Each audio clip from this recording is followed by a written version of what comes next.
breath, I can always give another effort to do some of the things that we know we want to do and continue to spread some love in the midst of all the things we go through.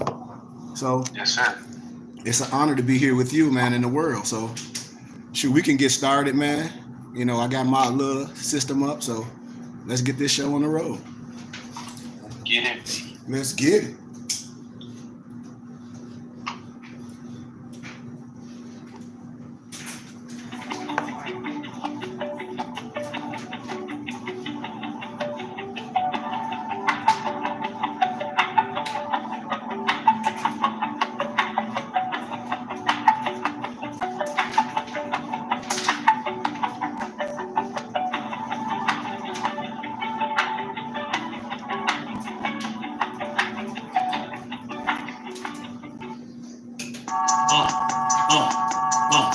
I'm a spirit seeking heart, seeking seeds, sowing, harvesting man.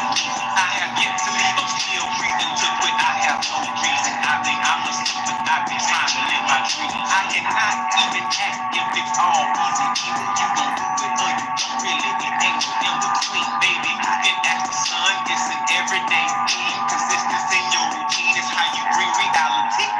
Working like a slave is how I made this path. Let's go. Living like a god, I lay at night, I rest in peace. They remember me, but I am not around the people. What? Yeah. Come on, run it back.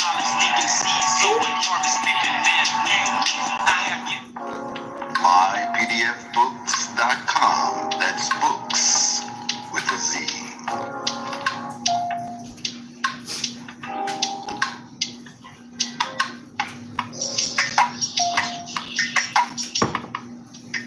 Once again, this broadcast has been brought to you by mypdfbooks.com. That's books with a Z, where reading runs the mental. Also brought to you by findingbooks.com, where treasures are found. Be sure to get all of your teas at My Son's Teas, the T of Teas, divinely prepared at ernestmyot.com. Be sure to check out all of those musical stylings by Brian Hicks Spade at phspademusic.com. For your everyday items and religious regalia, be sure to check out morrishaberdash.com. And for that everyday special Morris Strip, be sure to check out morrissachi.com. And all of these companies are powered by ALO Design Group. Design your online business strategy today. Such thing as failure, baby, don't forget to me. You can't be thinking minor when you need to be thinking major. They made you think they saved you, but they can't nobody save you. Okay. Peace. Peace. Man, Brian, why don't you play one of your songs, man, real fast? One of your songs, real fast. We get into this mood. Can you do you mind playing one of your songs, or you want me to play one? But what's one of your songs that you love the best? Oh, you know that song is called Self Love. You know, we got it right here. I don't mind playing it. Thank you, brother. Play that for us if you don't mind.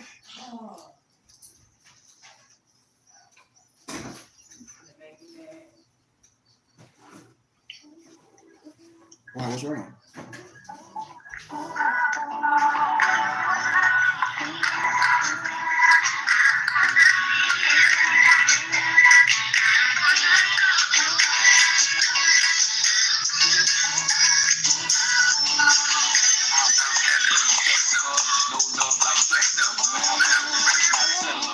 I wanna settle for. My soul was broken, I fixed it up. So what the fuck I wanna settle for? Really, I just wanna better others. Me, myself, and I, we about to fly up into another pinnacle. It's nothing short of a miracle. I used to just wanna get rich as fuck. Now I just try to keep my spirits up. I say to myself in the mirror, you're a phenomenal nigga. I keep on repeating my mantra. I roll on my weed in the switch. I don't know if it's the pose of the portrait, but this is the perfectest picture. I see myself walking in water. I guess it's just like go figure. Wish I could go show filler, cause Lord sure knows I miss him. But we gon' live forever, so that there don't make no difference.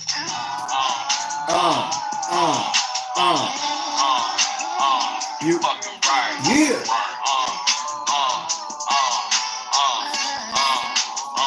You fucking right. I can't love nobody till I love myself. I can love anybody once I love myself. I don't love everybody, yet I love myself.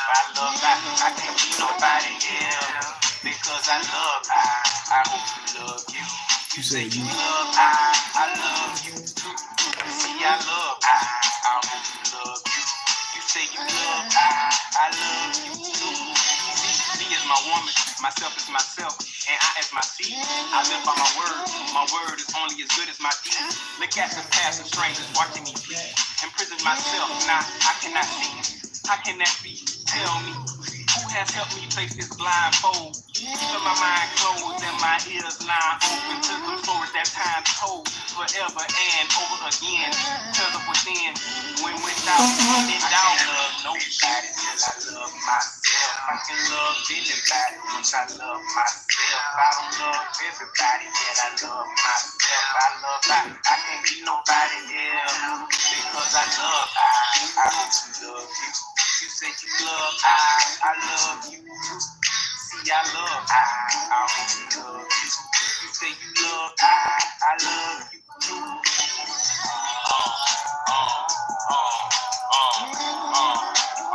You fucking right. You fucking right. You fucking right.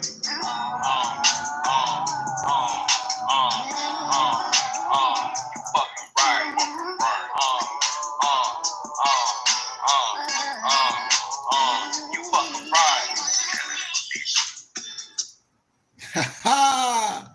Yeah. Yes, sir. Set the mood.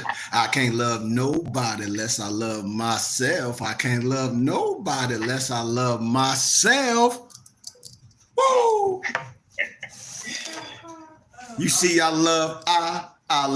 Come on, man. I can't love nobody unless I love myself. I gotta put that on the shirt. It's coming.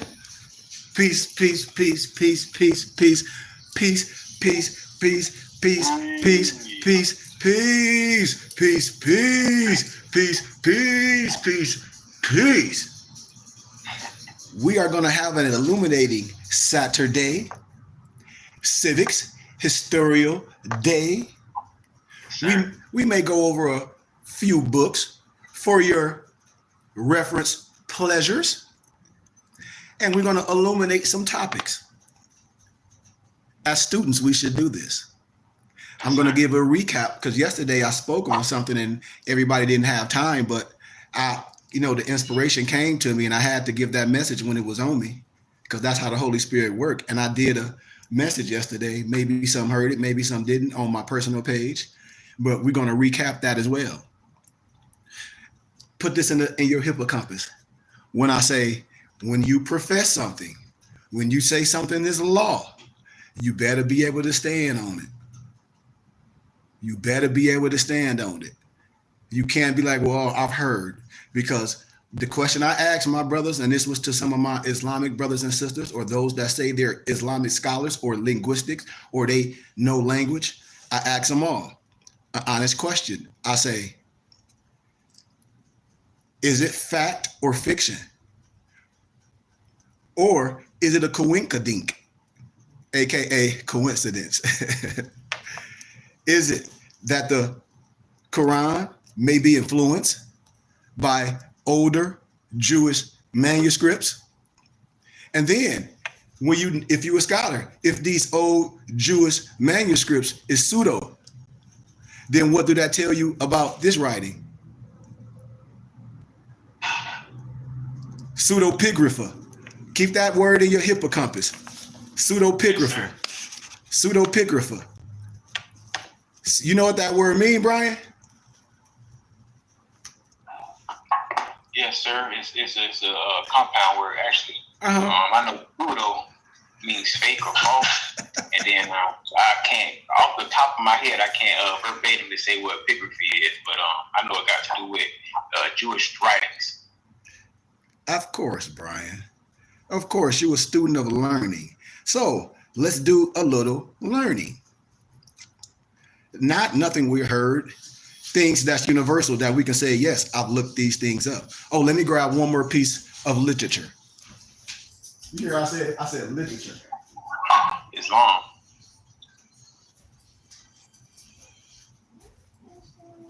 Because I can get all the Pentateuchs and all the Bibles that went with this. But then when I show you things and stuff, I'll show you the language and the Syriac language and the other alphabets, and you will be like, oh, damn.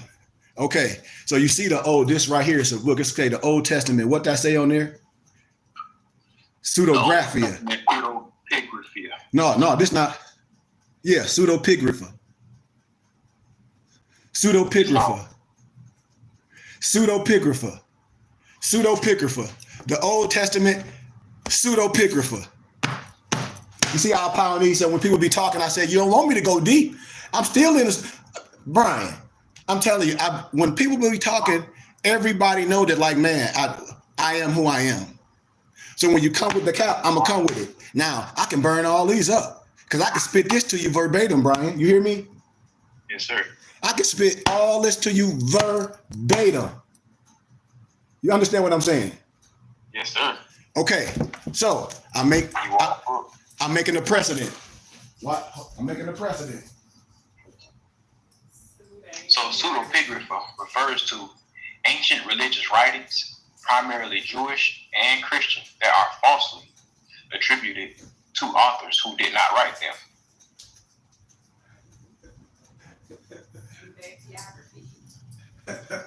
You say what, Brian? Say that again.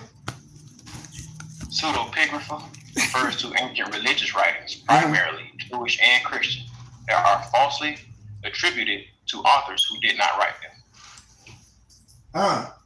So what that mean, Brian?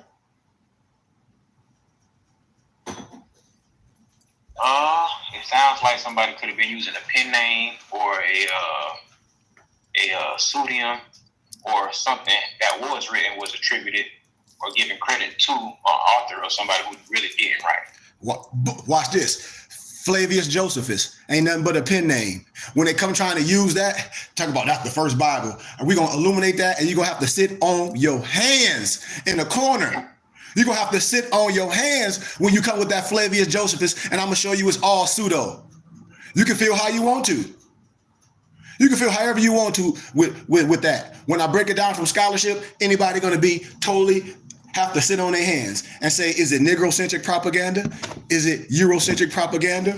Or are you sincere and you sincerely wrong and you would admit that? I'm talking to my brothers and sisters. If not, then, hey, that's what I'm illuminating it to. I'm showing you in your face. So let me show you some stuff. The New Testament Apocrypha, they always talk about the Old Testament Apocrypha, all this. I can break this down and illuminate it and show you how people, these religious so-called Hebrew Israelites, but won't tell the real thing, they caught up. The thing about biblical scriptures and things when you read, just because you read it, that don't mean it's you. It's a whole bunch of people in the Bible. So when they're talking about stuff, you see this? You see what this say? Maimonides. Yeah. The Book of Knowledge. Yeah. Yes, sir. Yeah. So when my Hebrew Israelite brothers talk about, they can't even read this. They probably even know what the hell is in here, but whatever. You see, when the Europeans talk about some Greek coded Sinaiticus, ain't no Greek wrote nothing. It's Egyptians that wrote Greek and know how to read Greek. If they come with the cow, I'm gonna start showing you where all your wisdom come from. I dare somebody to say something. Come on. The Septuagint with the Apocrypha. I'm gonna show you something. The Nag Hammadi libraries. Come on. And then what they say, the so-called Pentateuch and the Hafters, which I'm gonna show you where all this come from. When people be coming with the joke, the stupid stuff, I'm trying to tell you, if I can show you that a lot of stuff is fables and fake fairy tales, and then I can show you a lot of this stuff is in here, and I can show you where things they say, well, this could be the origin, this borrowed, and this, and that, and the other. Well, if you say something is original, how can you say it's original? And I can say this comes from this. It's just the same thing when they be doing with the Bible. With the Bible, you could get other stories. Of course you can. From the Epic of Gilgamesh, the flood stories. But I can show you in other real and ancient manuscripts. This is what I be telling people when they play. All these people are playing a religious, stupid game with you. And it's confusion. Who? I tell everybody it's a Scooby-Doo trick. You know the Scooby-Doo when they get the person, boom, they pull off the wood. You think it's the so-called white man or whatever, but you pull it off, it's your own brother. I'm trying to tell you. See, they be mad, but You can't stop this. You can't. Pull the mask off, you find out it was somebody who was opposing to helping you, who was actually against you. See? It's a religious game.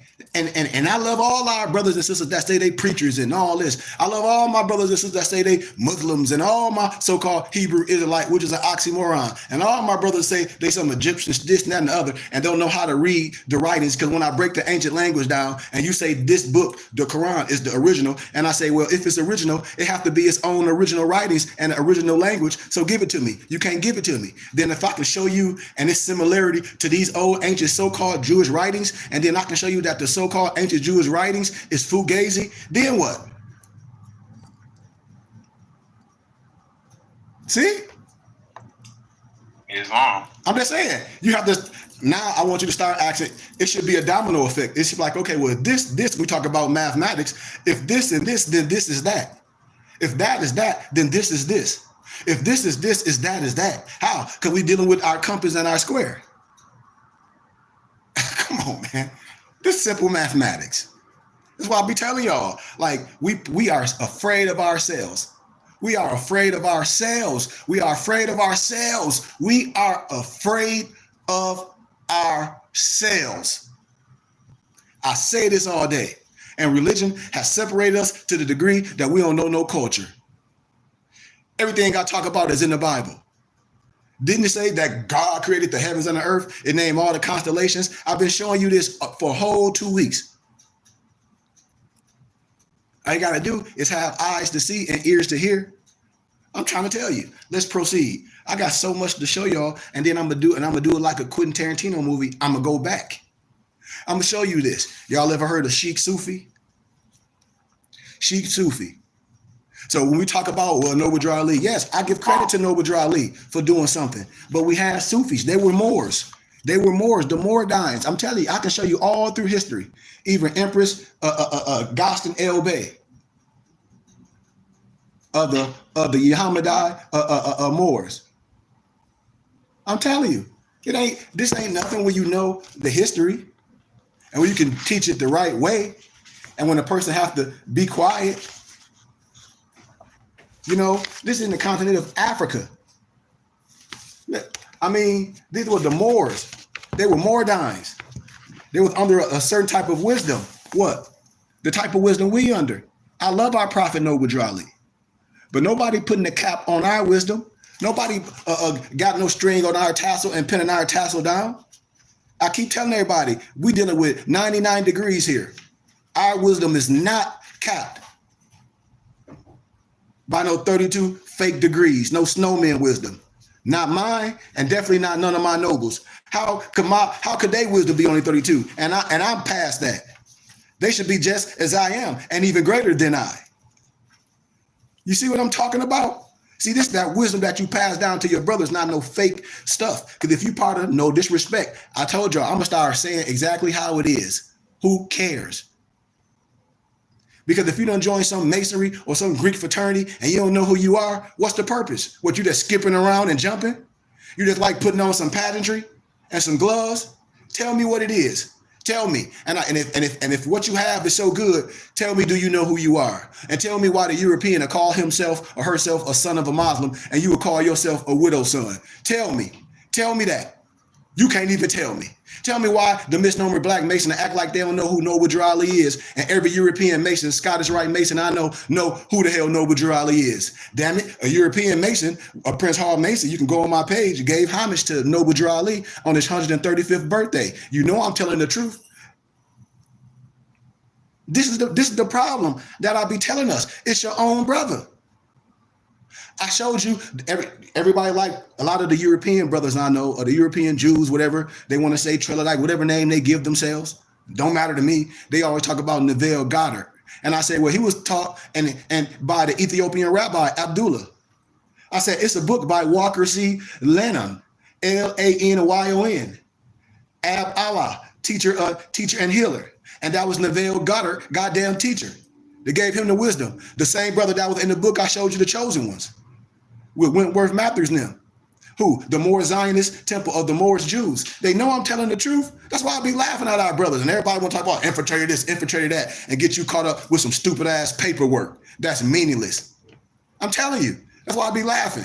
People we so gullible. We so gullible. Who? The brothers that think they heavy, that dropped out of school in the goddamn 3rd grade. They every time they see a document with a Bayer's name on it, you see this? You see what this ain't to me? But you, man, boy, that's why I be telling you, you're gonna get yourself caught up in some damn quicksand. Playing. Let's proceed. I'm gonna give you a little bit. Sergi, Modun, Lami, Diop, Degana. Wonder how Sheikh Ibn Fawz could have known. From the day on, he learned things from Sheikh Ibn Fawz. Things that benefit him the rest of his life. Things that I'm giving my brothers is gonna benefit you for the rest of your life. And they increase in the belief in Qadim, Rasul, forever. You got to research what Qadim, Rasul. When I show y'all some of my brothers, especially Maso know what I'm talking about. If he was here, he'd be inspired. Moso know what I'm talking about. He said, well, Sheikh, if you was going to this area, you would be on they would call you Qadim Rasul.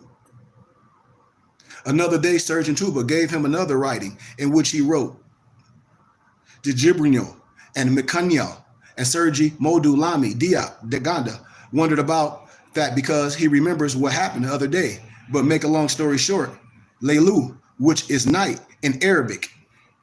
And I saw them in the plain daylight, Nahar, which is daylight in Arabic. That's why I use the Arabic letter Nun, pronounced as noon. So I'm just showing you things for you can listen. But watch this. Mauritanians, who?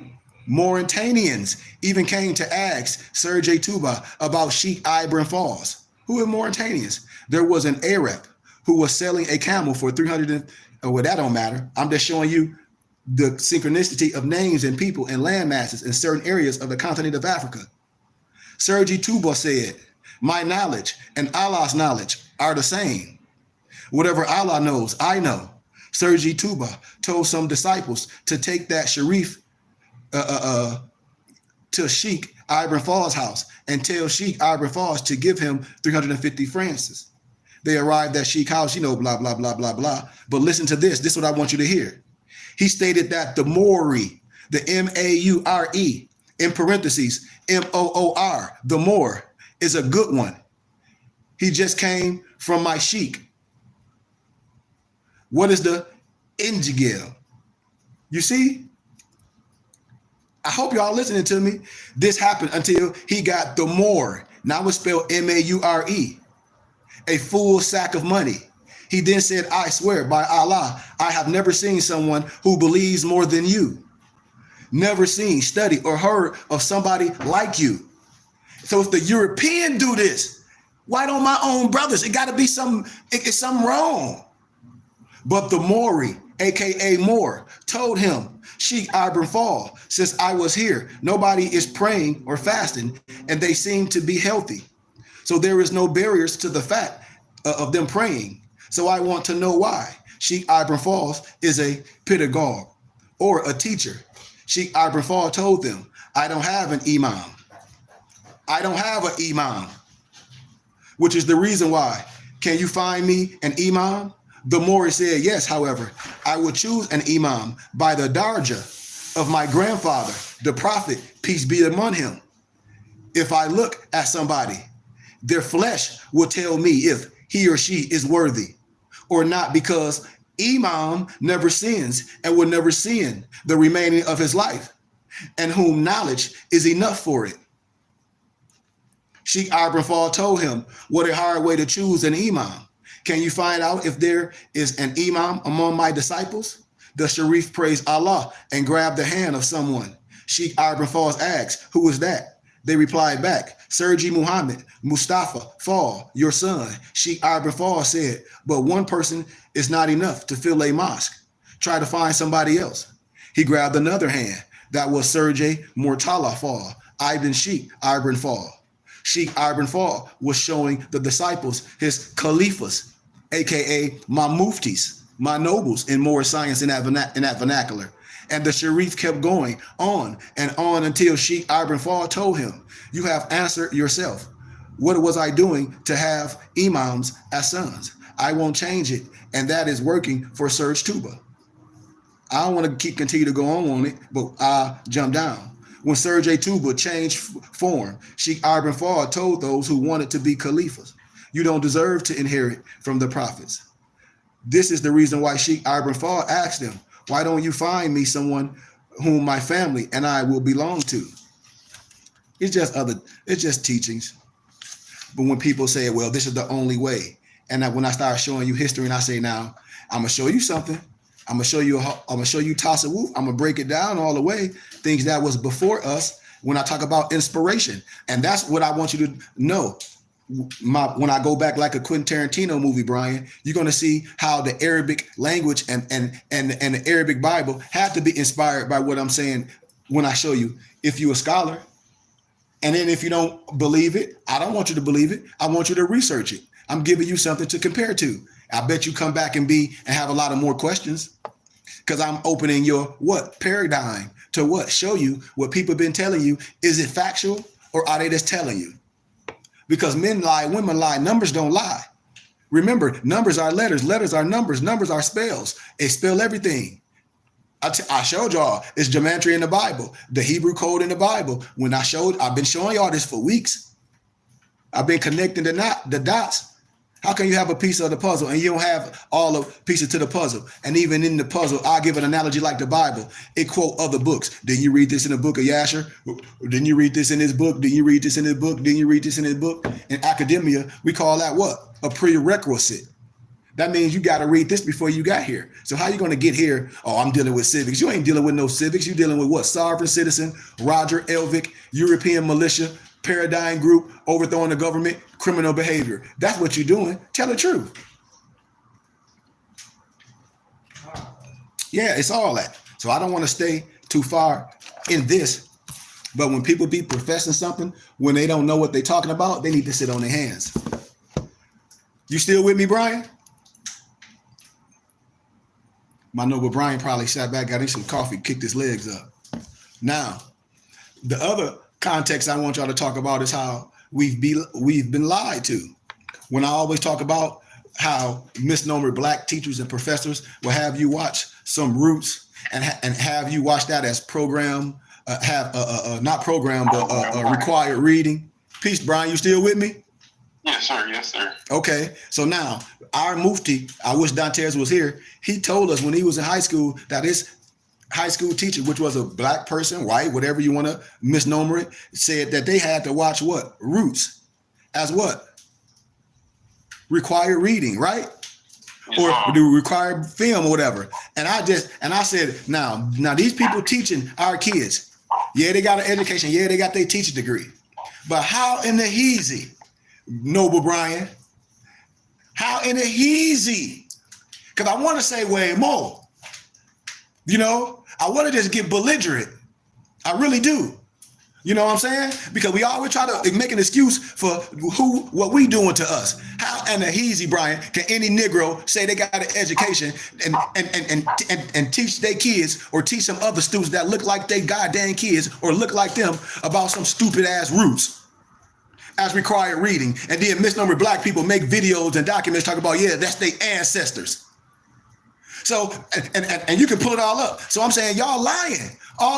Is this, what type of propaganda is this? Is this Eurocentric and Negrocentric propaganda? You damn Skippy. This is where that crap come from, Brian. I bet you they can't say nothing now. Brian, I bet you they can't say nothing. Let them say something. Let one of them goofy Negroes back to Africa straight off the goddamn line-ass boat say something. Let one of them stupid Negroes that's talk about, I teach at the HBCU. I got a degree in African American history. Negro ain't no such thing as no African American history. Lying fool. Say something to me with that stupid shit. Excuse my character, Brian. That's why I be upset at us. I ain't upset at no European. The Alvin the Trelodike does what the European, the Alvin the Trelodike does. And hate and all that stuff come from what? Your makeup. And they don't have nothing to do with no damn color.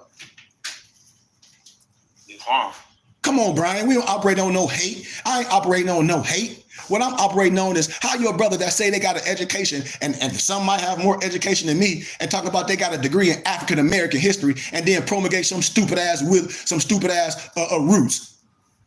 and say that's required reading for misnomer black people. That's our history. I'm telling you a lie. There ain't no truth in you. Your mama, your daddy, your uncle, your cousin, your sister, your wife, your husband, your kids, the teacher, the pastor, all lying, and ain't no truth in them. So are they sincere, Brian, or are they sincerely wrong? Because if you sincerely wrong, then you got to come in and admit it. That, you know what, I messed up. Why? Because I've been promulgating something that ain't even real. Where it fits black people, it can't fit no stupid ass black people, you clown. It ain't real. Black ain't real. So how you gonna use something to defend something and ain't nothing real? That's like pseudo-figurative. I just broke it down on the other level. It ain't real. But that's that Greek perspective. A lot of people, well, I ain't gonna say a lot, I can't speak for everybody, but it's a number of people who did go into academia who got caught up in that Greek wave, and then that's as far as they went. And then for people who did go further than that and did find out the truth, it's like they're gatekeepers for that truth. Now Brian, now watch this. You know I'm a nut with it, right? You know I'm a nut with the wisdom, right? When I say nut in the right way, see, that's because I use it at like in different disciplines of law. You might go criminal law, you might go indigenous people law and policy, you might go in different aspects, you might go in business law, etc. But in this science, when you say you a scholar, you talk about you an Egyptologist, see, that's why I love this, because you a student. And when you a student, when students ask me stuff, it trigger other stuff. You know, because that's how I work. All the person got to say something to me, and it's like, so you just said something, and I will say yes and no. Because if a person is really, really astute to things, Google, tell me what an MUSAEUM mean, Brian, or a MOUSEION. See, we fact checking them. You finna be like, damn, sheep. Hey, Brian. Hey, I do this in my sleep. And see, this is in Alexandria. See, they tried to destroy all the libraries in Alexandria, all the lexicons. No, I got them all. I'll be waiting for them clowns to come. Oh, I'm an Egyptologist. Oh, I'm a Hebrew niggerite. Oh, I'm a this, that, and the other, a Hebrew niggerite. You heard me? Oh, I'm a black Muslim. And y'all finna be arguing all that stuff. Boy, you finna sit on your hands. From all love, truth, peace, freedom, and justice. I ain't promulgating no religious dogma. I'm giving you scholarship. That's why I said let's play the game. This shit don't even take me long. Excuse my candor. I'm only 32 minutes in. Did you research it, Brian? Did you see what the museum is? The museum. And I said it like that, or the museum. Yeah, it refers to a place dedicated to the muses, the goddesses of art and science, but it says in Greek mythology. Okay, but you got to research it more. You got to do a deeper research because they're going to always get you caught up. The museum in Alexandria, also known as the MOUSEION. I'll give you, and then I give, watch this. Watch how you be like, damn, how do she know all this? Do a Google search like this. Did scholars live in a MUSAEUM?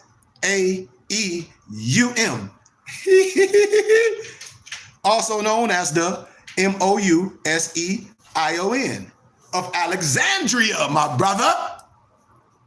Of Alexandria. You hear me? They tried to burn all the libraries. Ain't no Alexandria, no damn Greek. You hear me? Islam. I'll wait. Because see, in academia and scholarship, when I talk about doing extensive research to say, aha. And to answer that question, it says, yes, scholars did live at the museum in Alexandria. The museum was a scholarly institution established by, once again, it says the Ptolemaic kings in Alexandria, Egypt, and it provided housing, meals, and tax exemption for the residents and scholars. Now, yeah, because the Ptolemy, was always an overtaking in things. But go proceed. This arrangement allowed them to dedicate themselves to research, writing, and teaching without the distraction of daily life. If you do a deeper research, they were paid. They didn't have to leave all that. Now, this is real. It's here provided housing, meals, and tax exemption. Mm-hmm. I'm trying to tell you what I know. And so when I be talking about things, when I tell y'all I'm transparent, I'm part of the Philosophical Research Society. When I be telling y'all real stuff, some stuff I don't talk about. When I be like, I just pray Allah, I don't be pulled different and pulled away. You know, because I'm trying my hardest and I love what I'm doing so much. But I'm telling y'all, this is popular to people, and people don't even understand that this is going on today. What, the museum? This is something real. They don't call it that. It's called some other things. I'm not gonna say it on live because there ain't nobody business. You know, it's a brother that I used to share all his videos. All his lectures is at Harvard, Cambridge, Oxford. He's in Europe. I'm telling you. Somebody hit me up, brother. Hit me up like, brother, you just have to move over here. You know what I'm saying? Where it's welcome at, where they have you as a lecturer, as a high-paid lecturer. I'm telling you, like the wisdom you have and the library you have. Yeah, he said you got a library like all these high universities and even more extensive, and you know all this. And I don't come from no religious perspective or no dogmatic perspective. That's why I said play the game if you want to. We'll go all the way deep. I'll pull out all the people that you say your stuff is a part of, and they're going to agree with me. Then what can you say? You operate on your own understanding. That's all you can say. So, yeah, Brian, the museum, also known as the MOUSEION of Alexandria. Check. So, let's get back to Harold Colander, the original compelling saga of African American roots. And I'm telling you this, fake, then a fake. The European was part of organizations that I know. Just like Behold the Pale Horse and the European Zachariah Stitchin that wrote all that fake Anunnaki. The Anunnaki is the Iberians, the dress and everything. They can come with that stupid stuff all you want. All you got to do is look at the first photos ever taken of Iran in 1848 and 1858 by Colonial Luigi on YouTube. And then you start looking at all those monuments and things. You'll be like, wait a goddamn minute. And then I'm going to start showing you ancient books. Then I'm going to go back up the street to the Greek restaurant and I'm going to show all those copies of plates. And I'm going to ask the guys that run the place, these Russian Euros, ask them who that is on there. And they're going to tell you that that's the Iberian. People think Anunnaki. He was like, that's you. Me and my Mufti Barclay was at the restaurant last time he came, we visited. He was laughing. He was like, come on, Sheik, you know that's you. That's the Iberian. The same pictures that you be seeing in these monuments and things every there. The person that don't even look like you, that ain't gonna argue with you, like, come on, what you talking about? You don't know this? Well, why you got that turban on your head then? Or that kaifa. Or that tarbouche. But listen to this. The African is an unforgettably moving story of an African boy. What African boy? Hishwahuni, some mess they made up, who was kidnapped from his homeland by American slave traders, born to decades of field research among the African and Caribbean people. Okay, so is this what you talk about then? Okay, let's continue. First for several while shipwrecked on the island of St. Lucia and the ultimate degradation of enslavement. Y'all remember the book? Y'all remember the author that wrote Before the Mayflower? Research him. I got those books too. That's one of the books everybody asks me, what book should I read? Get Before the Mayflower. And then let's come have some questions. That's a book been before. I'll be showing people how to look at things. I bet you most of our brothers and sisters never read Before the Mayflower, Brian. Never. I challenge you to read it. What you say, Empress? I had to read it before in one of my classes. Mm-hmm. Throughout these ordeals, Colander passionately delivers the Africans' confusion over his plight, as well as his captors' ambiguities and irrationalities over enslaving their fellow man. Now, how can this, no disrespect, European tell a story, Albion Trailer tell a story, and nobody else can tell a story from firsthand? Remember, I told y'all, if this is original, then the firsthand should be able to talk about it, just like history. I showed y'all this, just like, man, the Igbo, the Igbo. If people saying this, well, then we should be able to see this stuff firsthand, which people can't. Okay, absolutely. But listen to this. Listen what Harold Colander says, y'all.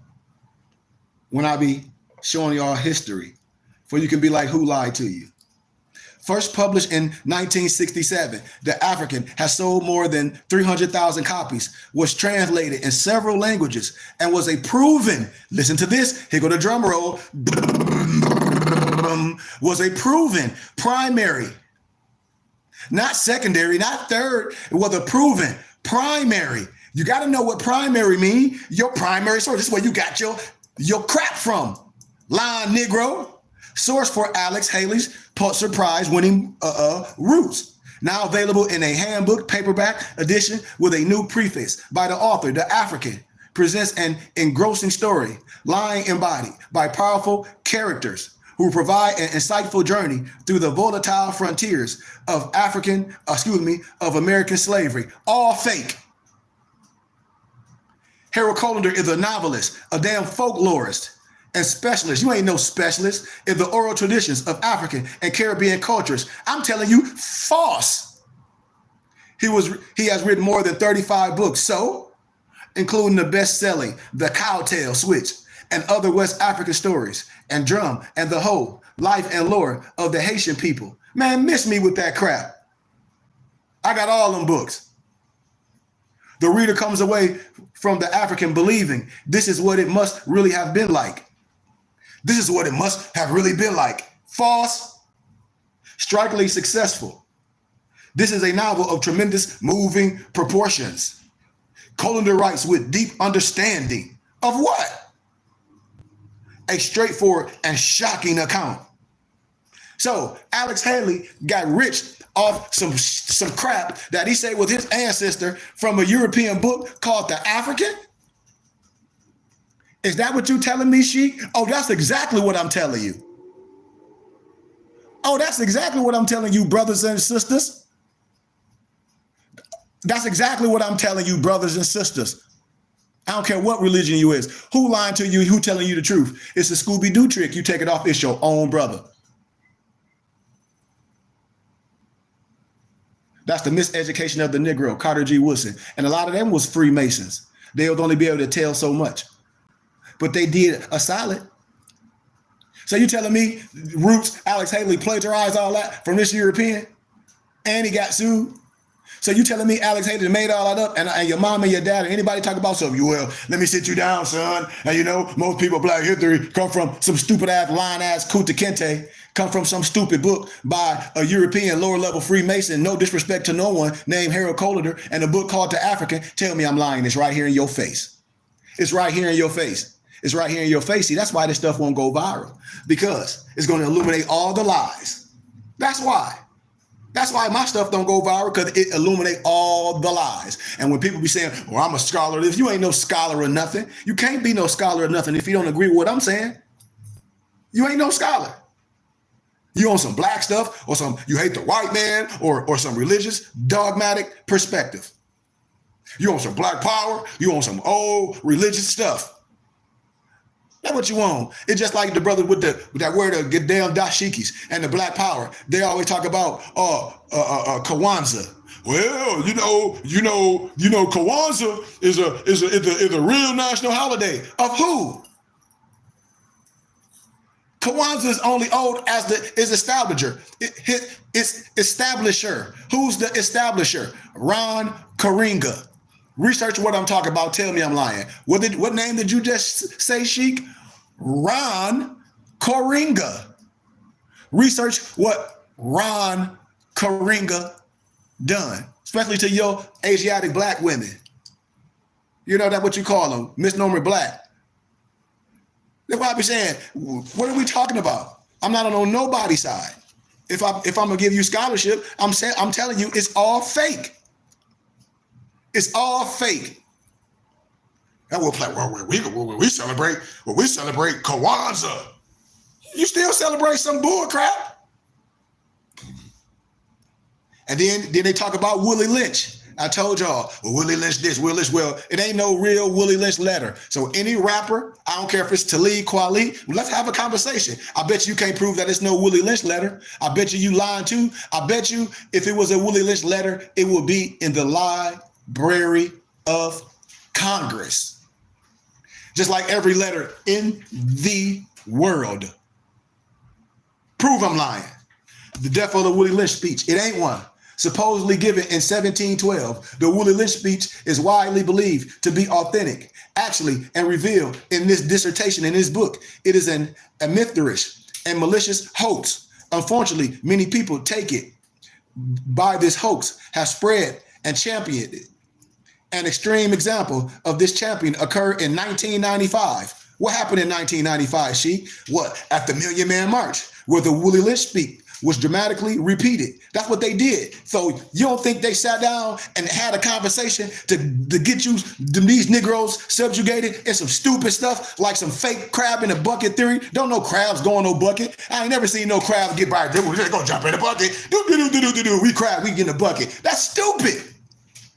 And we deal with stupid stuff. But that's niggas. Excuse my candor. I'm saying it just like that. It's stupid. No disrespect. Oh, that's like crabs in a bucket. What? Where you get that stupid stuff from? I don't know.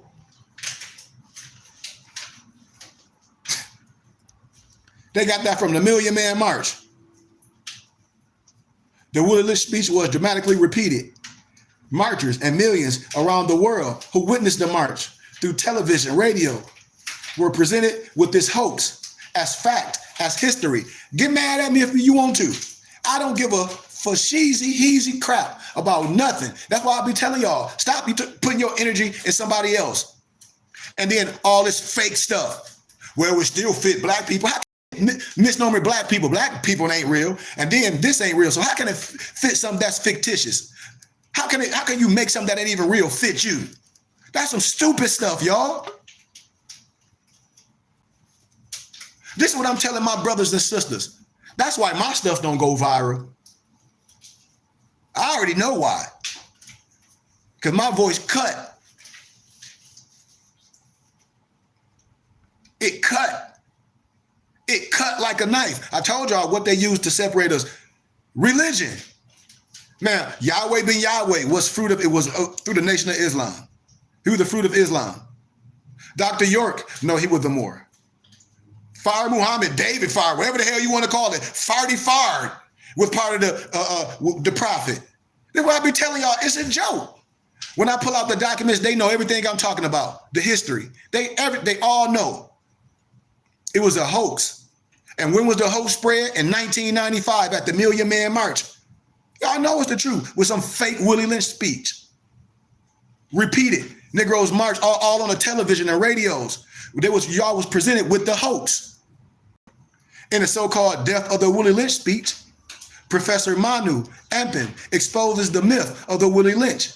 Ampin does this by documenting the 20th century origin and fraudulent history of the Willie Lynch speech and speculating correctly about the author's identity, forcing the admitted hoaxer to confess.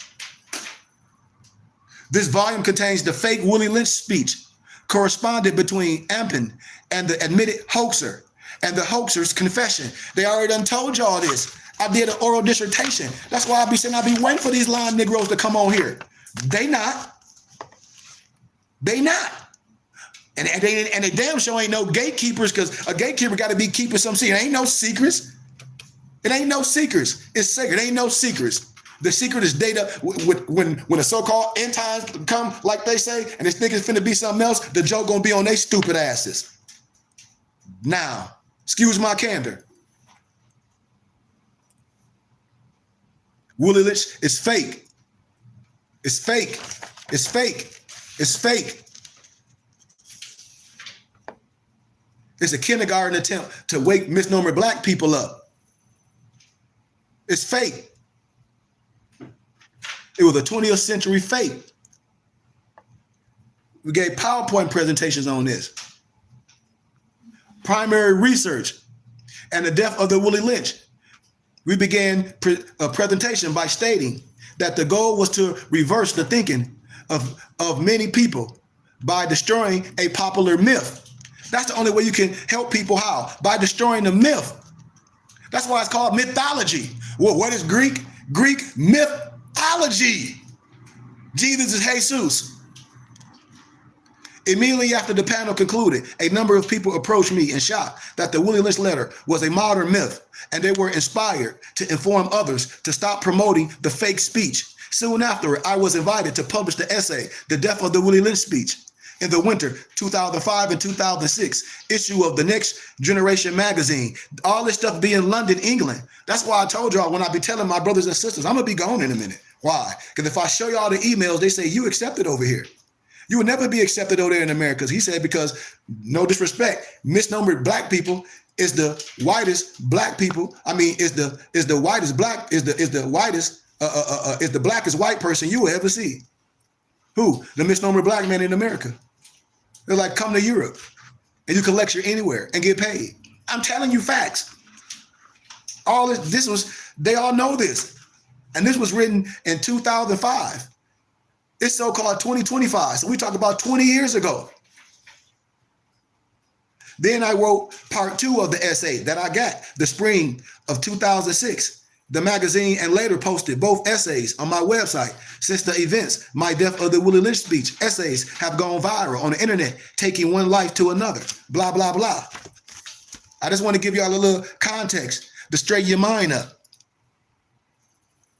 Since 1995, there has been much attention given to a speech claimed to be delivered by a William Lynch in 1712. This speech has been promoted widely through African American and Black British circles. It is reprinted on numerous websites, discussed in chat rooms, forwarded, as did, emails to friends and family members, assigned as required reading in colleges and high school courses, promoted at conferences. And there are several books published with the title of Willie Lynch. So I'm telling you, every Negro, every European, every fake scholar, that say, oh yeah, the Willie Lynch is real. You a lie. You a lie. And you can easily be destroyed with how? With your wisdom. You lying. Go ahead, Brian. They promoting this in academia? Yes. Come on. Brian, that's why I tell you it's a thing in academia called the reading list. How do I know this? I told y'all I've been in the Lions Den and I came out unharmed. I keep telling y'all, I graduated with honors talking just like that. I went through some shit. Excuse my candor. My empress will tell you. I got some scars, scabs, and wounds going through it because I was like, no, you ain't going to tell me this. I know how to defend myself. I have the right to defend myself. I know language. I'm proving my point. So if we're dealing with academia and I'm in the library and I'm giving peer-reviewed scholarly research, you can't say shit. Excuse my candor. Please. Excuse my candor. You have to take it for what it is. You see? We've been lied to, and we have brothers with all these alphabets behind their name, Brian. How can I have something so good? And they say, well, yeah, I went to the library, and they all part of some of the same places that I am. The difference is I ain't took no oath, Brian. You see? The difference is when I make mine, they can't take it back.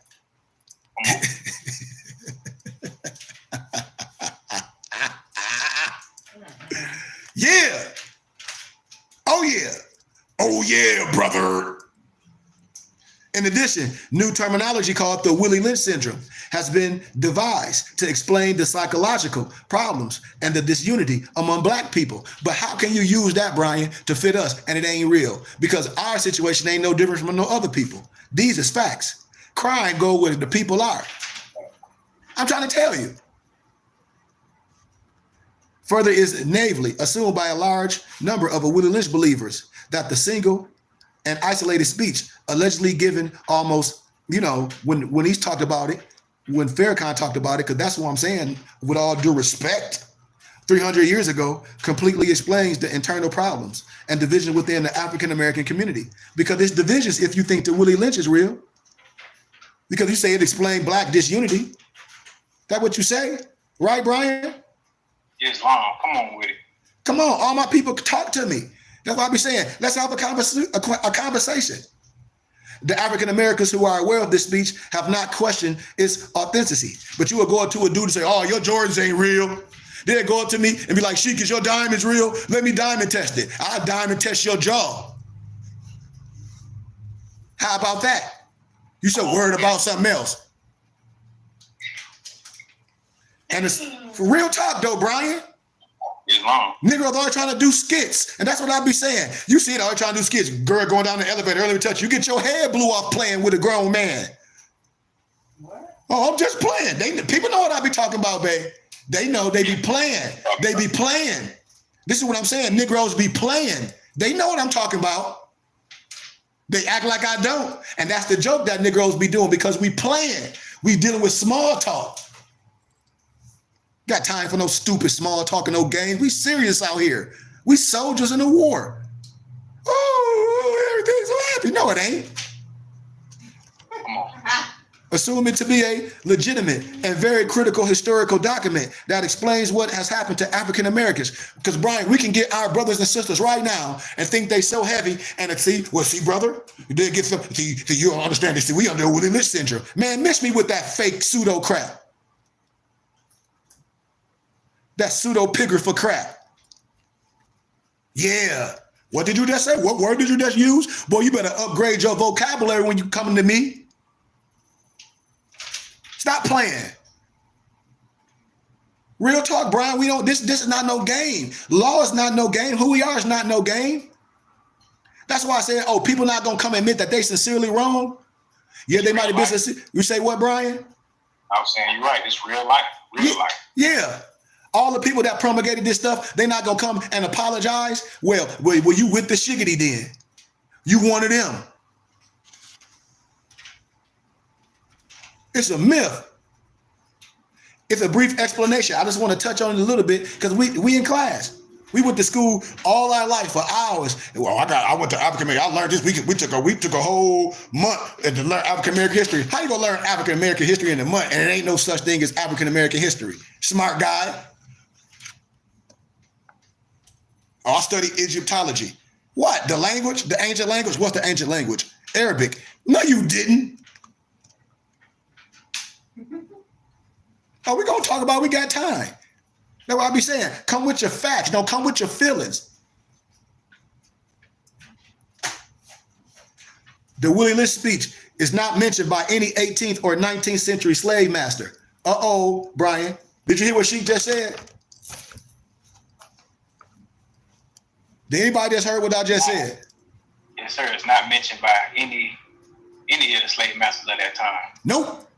No 18th or 19th century slave master or anti-slave activist. There is a large body of written materials from the slavery era, yet there is not one stupid reference to a stupid Willie Lynch speech given in no stupid 1712. And I'm saying it like that because this is very curious because both free and enslaved African Americans wrote and spoke about the tactics and practices of so-called white slave masters. Who was back then? Wasn't Frederick Douglass back then? Wasn't Nat Turner back then? Who? Oloda Ikwuna? Remember I told y'all Oluno Ikwuna when I break the documents about the Igbo in Nigeria when the Europeans came and they give credit and homage to the genealogy and the genetics that they are the true Jews? Olida Ikwuna in his own what? Autobiography. Because if you're going to talk about something, it's going to be firsthand. See, they can't come with no facts. They ain't got none. That's what I'm telling you, Brian. Like, who lied to you? Let the religious man come that look like me with the games. And they say, well, I got an education. I got letters behind my name. You will sit on your hands. And then I'm going to show you that you are a lower level Freemason. And you are dealing with Dianetics. And you are dealing with Ron L. Hubbard. So how the white man the devil? Oops, I said too much. No, I didn't. Now, David Walker, Maria Stewart, Martin Delaney. Y'all know who Martin Delaney is. Henry Highland, Garnett, Richard Allen, Absalom Jones, Francis Harper, William Wells Brown, and Robert Purvis were African Americans who initiated various efforts to rise up against the so-called slave system, yet none cited the alleged Lynch speech. Also, there is not a single reference to the speech by any white abolitionist, including John Brown, William Lloyd Garrison, and Wendell Phillips. Similarly, there ain't been no damn evidence found of slave masters or pro-slavery advocates referring to, not mentioning to, utilizing the specific divide and rule information given in the Lynch speech. Why would you lynch your so-called chattel that's making you money? Are you stupid? Oh, wait, Brian, they ain't done. And then I'm going to get into a little bit because we got time. Black was never used to describe ethnicity in the first century. Watch them get over. We ancient black. Ain't no such thing as ancient black. What? Black is an adjective. Oh, what? Using to describe what? The damn what? The shirt or red. You describe if you got a black shirt or a red shirt.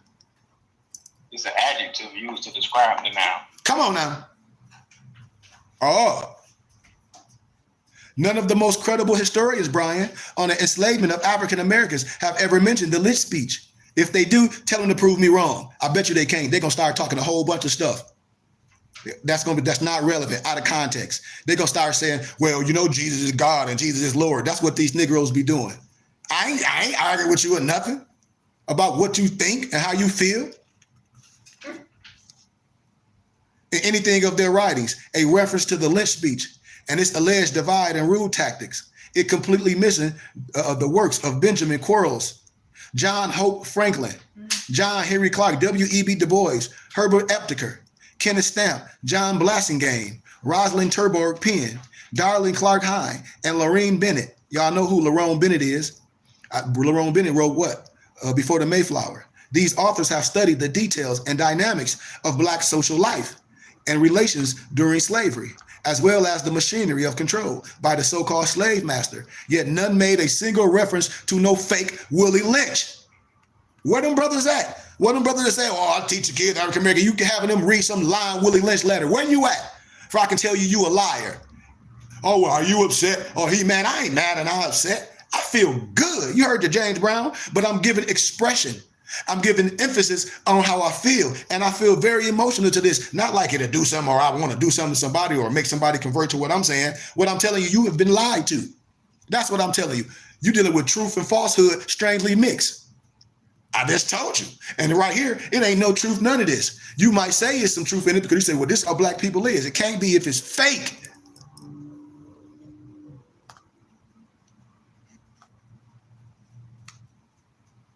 It's fake. Now watch this, y'all. I'm finna give y'all this. Because see, you in class today. This is called Saturday Adapt class. It don't take you 12 years, no, all this. And I'm almost done. Because I'm going to speed through. Somebody said, man, please don't speed through. Thank for the donation, too. If you like what the teachers, give a donation. You give a donation, I'm going to flood you with so many books. You give me your email, I'm going to flood you with so much wisdom. You're going to be like, this man gave me so much wisdom for a donation. Yeah. I want to give you inspiration. I want to court you. I want you to know this is the best place for what? Everything you need. And we're going to use our dollars to do what? Build our infrastructure. I'm going to give you a tax exemption. Give you everything you want, because that's what a map and a guide does. I'm trying to tell you, hold nothing. Let's proceed. Listen clearly with your ears open. Y'all ready? Let's go for a ride. The first reference to the Willie Lynch speech was in late 1993 online listing of sources posted by Ann Taylor. Write the name down. ANNETAYLOR. Oh yeah, I'm dropping boogity boogity booms on a punk. You know what? Who was then the reference librarian at the University of Missouri at St. Louis, acronym UMSL. She posted 10 sources to that library database. And the Lynch speech was the last item in the listing. In her 1995 email exchange with the late Dr. William Pearson, professor of history, Fisk University, and others interested in the origin of the Willie Lynch speech, Taylor indicated that she kept the source from where she received the speech anonymous upon request because he was unable to establish the authenticity of the document. On October 31st, 1995, Taylor wrote, and I quote, eloquently, with a silver tongue, enough but covering. Oh yeah, we on their head. Now it's time to talk about where I got it. And this is what they're gonna try to get your kids in African American classes. And if anybody want to say something, y'all can add in because we in class. The publisher who gave me this speech wanted to remain anonymous. See, this is what all your kids should be listening when they talk about they taking African American studies, because they finna throw this in your kids' face, and they're gonna throw this here, roots in your kids' face. Your kids should be able to stand up proud and say, well, no, my teacher, my scholar, my mapping guy has shown me that you finna lie to me. When? Out the damn gate. Woo! Oh, my. Out the gate, they gonna lie to your babies.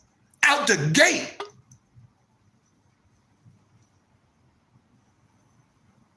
Out the gate, they gonna lie to your babies. Right out the gate. Yeah, keep us here. Keep us all here. Out the gate, they're going to lie to us. It was printed in a locally, widely distributed free publication called the St. Louis Black Pages, the 9th anniversary edition, 1994, page 8. Oh, yeah, family. If anybody want to say, yeah, and my Noble Dantes on there. Noble Dantes said they had him read some what? Watch some Roots. It's long. And I said it. American history. Yeah, and it's fake. It comes from this right here. You see?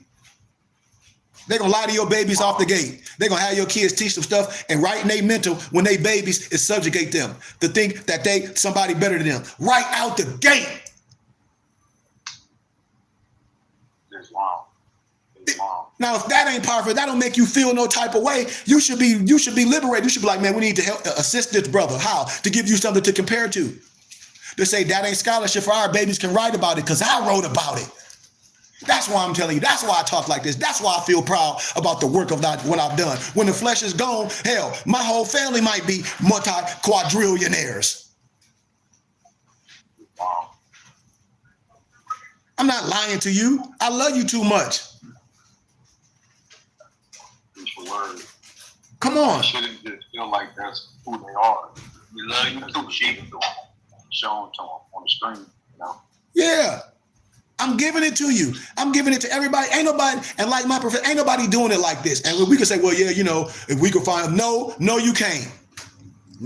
No, you can't. Because if you does, we'll be there with them. Can't nobody give you the library. You got to be inspired. It got to be in you. And that have to be something that drives you. All those variables must line up. All of them. All of them. Because I can't wear Dantes shoes. All I can do is get inspired from Dantes. See, the lynch speech was distributed in black communities in 1993 and 1994. And in fact, I came across it during the time period, or maybe a few years earlier. However, as an historian trained in African studies and primary research, I never took it seriously. I simply read it and put it in a file somewhere. However, the lynch speech was popularized at the Million Man March. Y'all know this, held in Washington, D.C. on October 16th, 1995, when it was referred to by who? Who read it? Who read the lynch speech in 1995, y'all? Come on, babe, can you give me some water? Minister Farrakhan. Who? Minister Farrakhan. Okay, let's see what he said. He stated, brothers and sisters, we as a people who have been fractured, divided, and destroyed because of our division, now must move toward a perfect union. Let's look at a speech. Now he's saying, this is what I'm saying, let's look at a speech delivered by a white slaveholder on the banks of the James River in 1712. Now, I don't give a damn what you say. When you say something like that, I'm telling you it's all fake. And if you get in front of a million people and say that, and you say you educated, you a scholar, I love brothers and sisters, but you gotta tell me you got a motive. You just have to. You can't tell me you ain't have a sit down. You can't. I don't give a damn who you are. I don't care if anybody can come that way. I already live like a dead man. I tell people this already. My trust is done. That's why I am who I am. I walk with no fear. None, zero, zilch, boom, whatever. I walk with no weapons. Need no damn weapon. What I need a weapon for? It's fake. Listen to what he said. This is what he said the fake white slaveholder said on the banks of the James River in 1712. This is what he said on the banks of the James River. So you lying. Listen to what he said. He said, in my bag, I have a foolproof method of controlling black slaves. I guarantee every one of you, if installed correctly, it will control the slaves for at least 300 years. Well, why you can't find this letter in the Library of Congress and you can find every other letter? You ain't never thought about that? I know you ain't thought about it because it ain't scholarship. It's fake. So spoke Willie Lynch 200 and so-called 83 years ago from the time. In 1995, Million Man March was broadcasted live, remember, all on C-SPAN television. You know, The word heard about the alleged Willie Lynch speech for the first time, and y'all know it. That's the first time a whole bunch of black people heard about some Willie Lynch. And then you heard rappers like Talib Kweli and other people rapping about, and the Willie Lynch speech, and the Willie Lynch speech, and the Willie Lynch speech. Now then, years later, the speech has become extremely popular, although many historians and critical thinkers question the strange and unique document from the outset. Negroes don't wrote books on the Willie Lynch syndrome. Y'all might have some of them. It's people right here listen to me like, yep, he ain't lying. I got the book. You would probably hide the book behind your back now. I ain't got that book. I ain't got that book. Yes, you did. You were promulgating that shit. Excuse my candor. We grown, and y'all know it. People know I'm telling the truth. I bet you somebody on here got that book. No, but Dante, I bet you somebody got that book. You hear me? I bet you. And I bet you they promulgated it. And I bet you they pushed it. You hear me, Dantes? I bet you. It's long. I can call them out and sit in their eyes, and I don't even have to know them. I just know how they talk. You hear me? And the words they use. I'd be like, oh, you done read this. They'd be like, how the hell you know that? Because I know where you got that crap from. You only can get crap from somewhere. Where? Your butt. You stupid. That's why I'm saying it ain't nothing but SHIT. I try to tell you, Dantes. That's how goofy I can make it sound. Like, damn, man, he's straight SHIT and on the whole thing. Yeah. Yeah. Wasn't no Willie Lynch speech given in no 1712.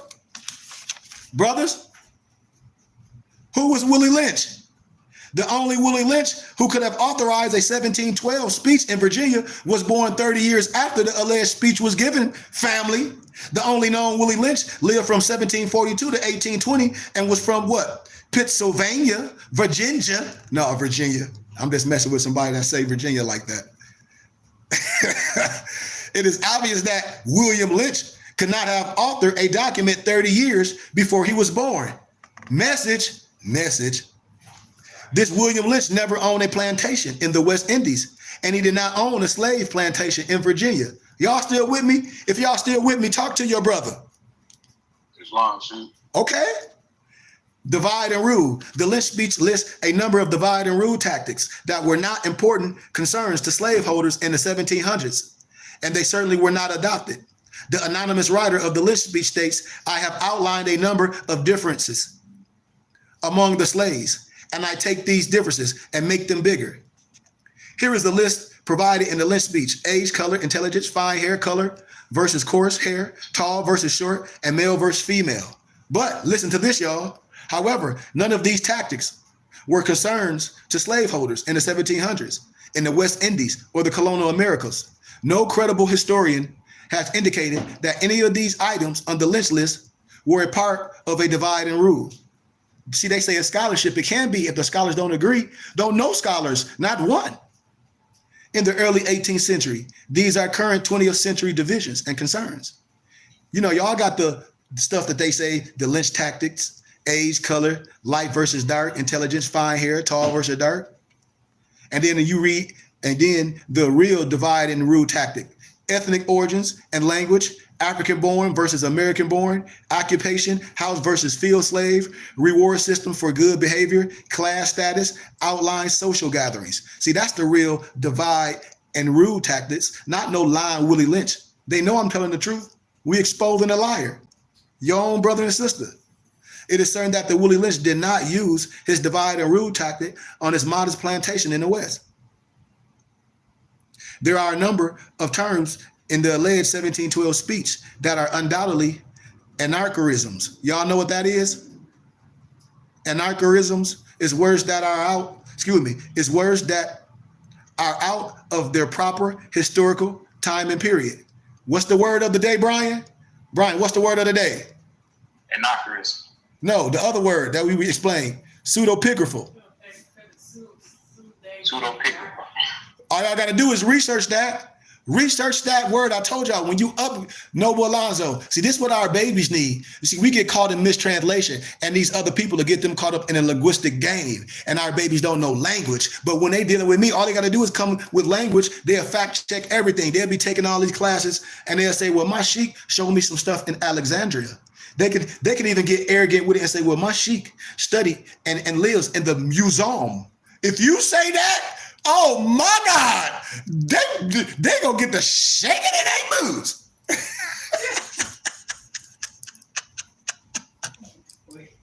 I'm trying to tell y'all, certain things is gonna let people know what's popping. I guarantee you. Pseudopigrapher. They're gonna ask you, how do you know and what took you to there? Now they're gonna be like, oh snap. Because if you know that angle, it's over. And if you understand Alexandria, it's definitely over. Let's proceed. Here are a few words in the speech that were not used in the 20th century. Lynch speech. In my bag, I have a foolproof method for controlling your blacks. Now watch this. Remember I told you language and times. If the language don't match, you done. Blacks, B-L-A-C-K. Black capitalized. Anachronisms, foolproof, and black capitalized, B-L-A-C-K, with an uppercase B, to refer to people of African descent, are of the 20th century origin. Capitalizing black did not become a standard form of writing until the late 1960s. See, you got to know this. Why? I'm giving scholarship. They can come with all their feelings they want to and argue. We're not arguing with no fools. We don't do that. We don't argue with fools. We give you the information, let you deal with it. Can't sleep on it. Because you've been lying and try to prove it ain't. And I said, that's why this stuff be burning these lying people fingers off. It be burning their fingertips. Why? Because you've been lying. And you can be proved a liar with the scholarship. That's why. And then you will send your kid out unprepared in the world. That's what I'm saying. That's what I'm telling us. We even worse. When we send our kids out in the world unprepared, to college, to all these places in the world, husband and wife, unprepared. The misnomer black slave, after receiving this indoctrination, shall carry on and will become self-refueling and self-generating for hundreds of years. Other strange features, watch this. Willie Lynch is invited from the West Indies with no specific country indication to give only a short 8-paragraph speech. The cost of such a trip would have been considerable, and for the invited speaker to give only a general remark would have been highly unlikely. I can go on and on with so much wisdom. Lynch claims that his methods of control will work throughout the South, but the geographical region of the South did not become distant until after a century after the alleged speech. Before the American Revolution War versus Britain, 1775 to 1783, the 13 original U.S. colonies were all slaveholding regions, and most of these colonies were in what later became the North, not the South.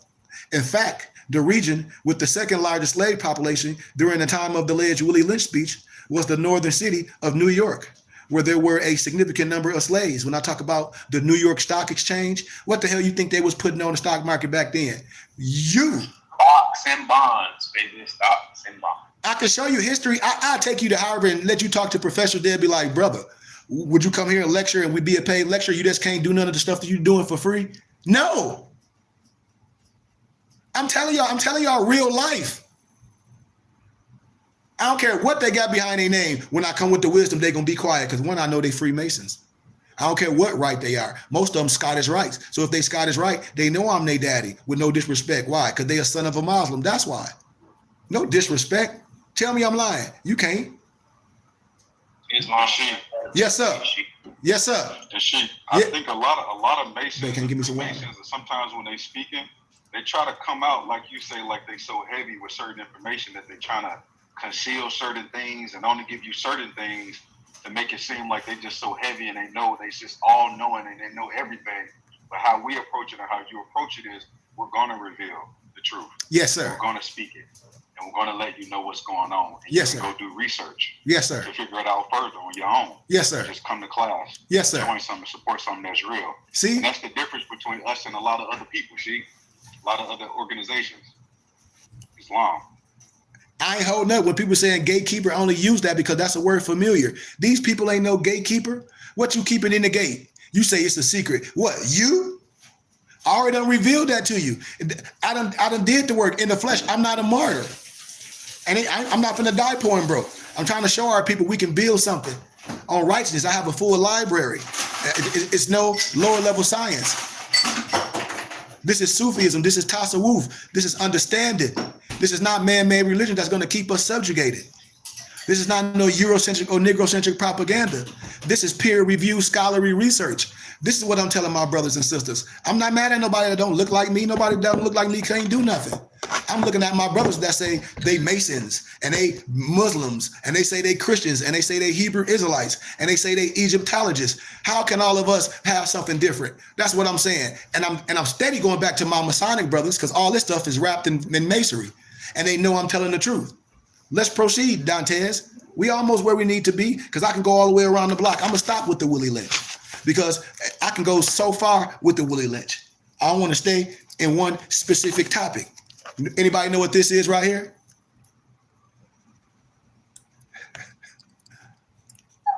Can't even see it. What it say? The truth. Can't see that. Okay, that leads to eternal life. The truth that leads to eternal life. Anybody know what this little blue book is?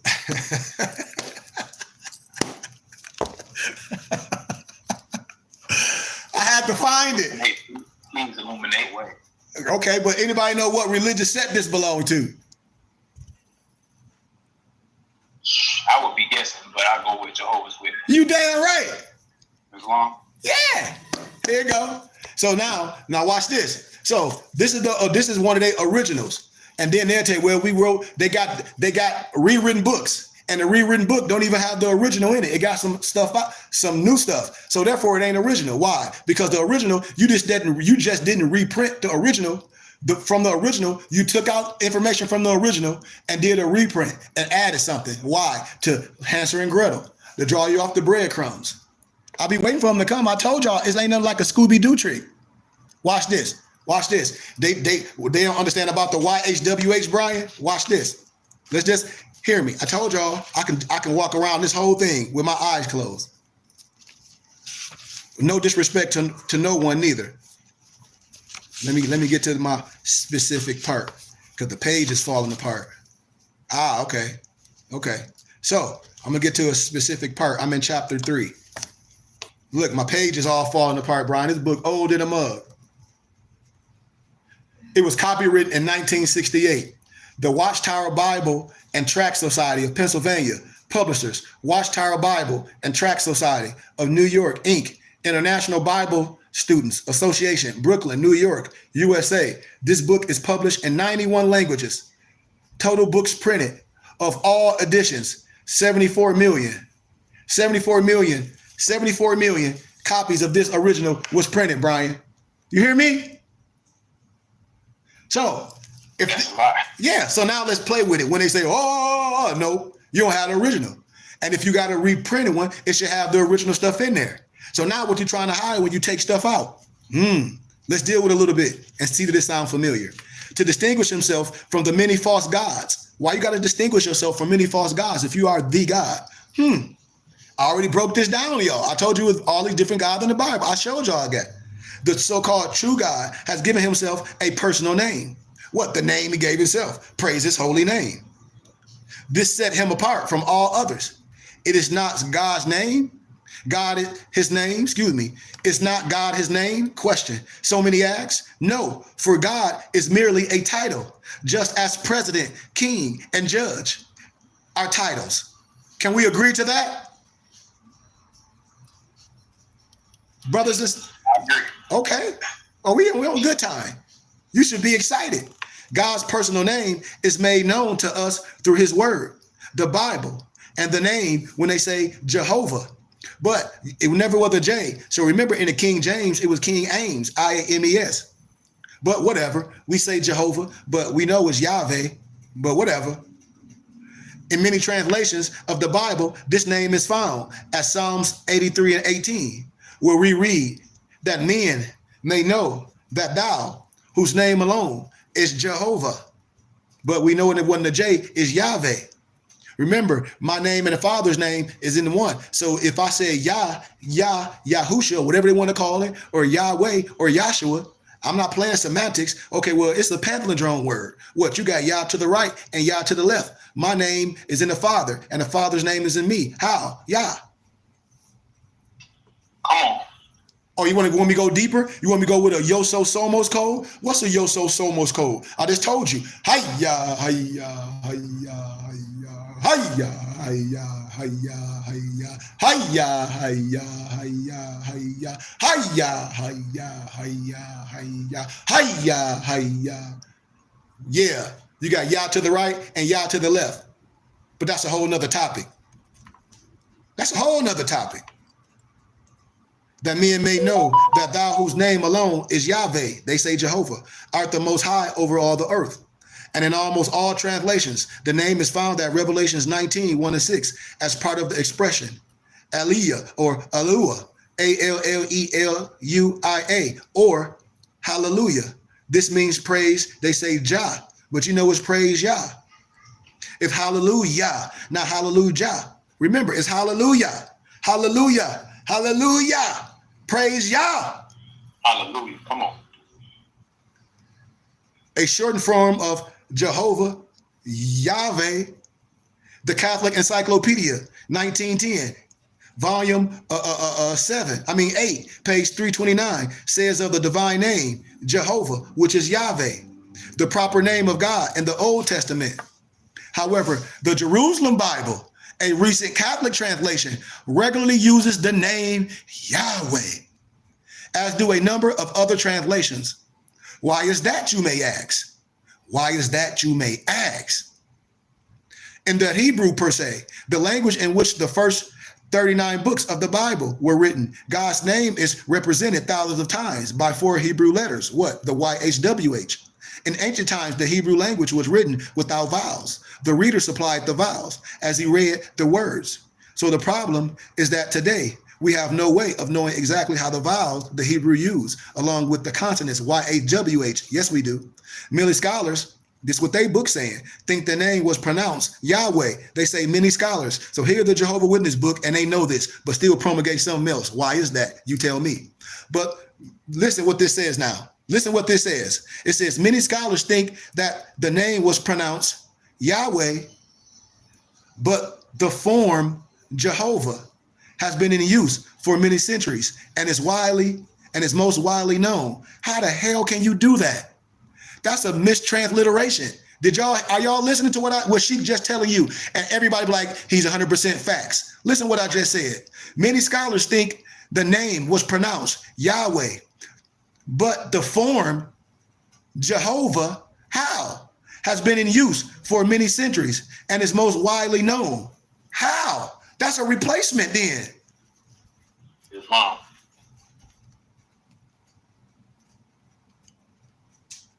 They know this. It's in a little blue book. They say some clergymen say you can't use the name. Why? And I don't mean to ask a question out of context, but why would they do that? I'm telling you, from the giddy up, somebody had to sit down with somebody that been oppressed and say, throw this back at them. That's why I keep telling you, if I go deep, everybody be pissed to the highest pistivity. I'll be waiting for the people that be like, yeah, you're right. And if I start going all the way, I ain't even went nowhere. I'm just showing you why. So all these people that say it's used to divert our brothers and sisters off what? Community. Look, you got in one little area, it might be a misnomer black community. I use Flint. In a 20-mile radius, you got 15,000 stupid churches. You got some Jehovah's Witnesses, you got some Baptist, you got some Church of God of Christ, you got some this, you got Muslim this, you got Moors all scattered, you got Muslims and this and that's all other. But still, if we talk about the freedom of our people, they agree. Well, then here we got. So who's lying to who? It's no culture. Religion being used to scatter us. Somebody got paid. That's what it is. Somebody got paid. The different from the Hebrew pronunciations, Yeshua and Yermiah. They say in Yermiah with a Y, Yeshua. Okay, well, if that's the case, how did it change? Then they say the vital point is not what pronunciation you use for the divine name, whether Yahweh, Jehovah, or some other, as long as the pronunciation is common to your language. That can't be true. Why? Because the Bible says praise his holy name. So how can you now and come with your own understanding and say, well, even though this is, we just gonna say okay. We have to go say, well, it's still okay. No, that ain't what the text said. You got the text in your hand, you lying, because the Bible says, pray this holy name. What's the holy name? I don't know. That's what the Bible called them, dumb cretins. The etymology of Christian is cretin. They use that in the vernacular of some dumb people. Excuse my candor. Fact check me. Fact check me. What is wrong is to fail to use that name. Why? Because those who do not use it cannot be identified with the ones who God takes out to be a people for his name. It's in a Jehovah's Witness book.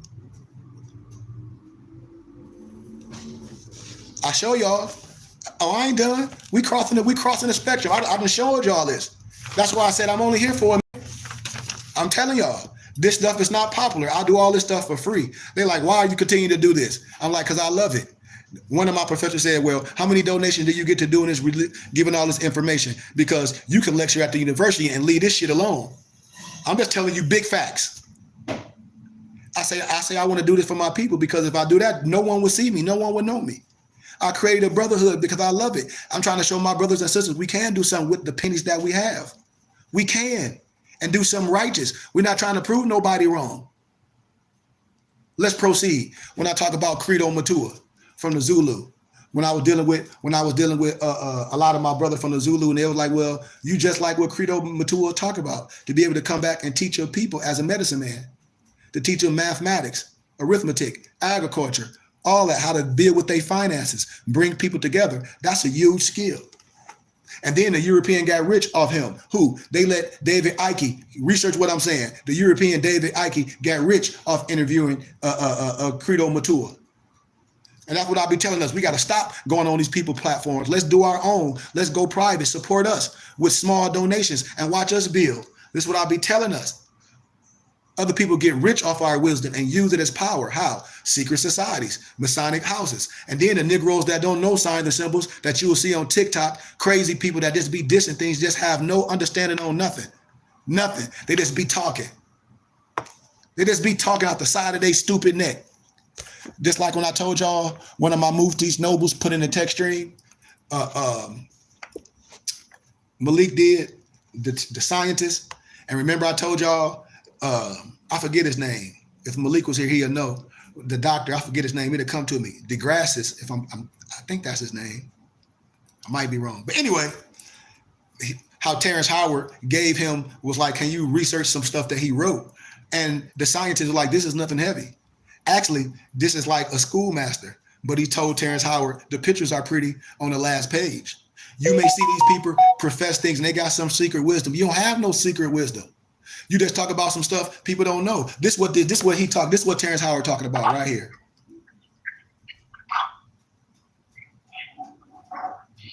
And a white man called it, yep. And a white man called himself Dravido Melchizedek. And then the Europeans that they be writing this, they see me, they'll say, well, you are the original Melchizedek. Because I know where they get this shit from. Excuse my candor. It's 2 volumes. This is where Terrence Howard got this stuff from. All the so-called cubes, all the so-called circles and all that. I know where you got the stuff from. I know where it all come from. That's why I'll be like, dude, these people is characters. They programmed you. All Egyptian manuscripts, when you look, I sent y'all this volumes. I converted these to PDF. Y'all got the volumes.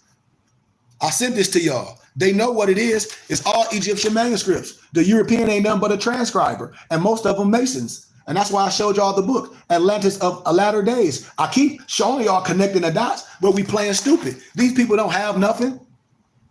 No disrespect. It's all Egyptian manuscripts. Everything. Everything.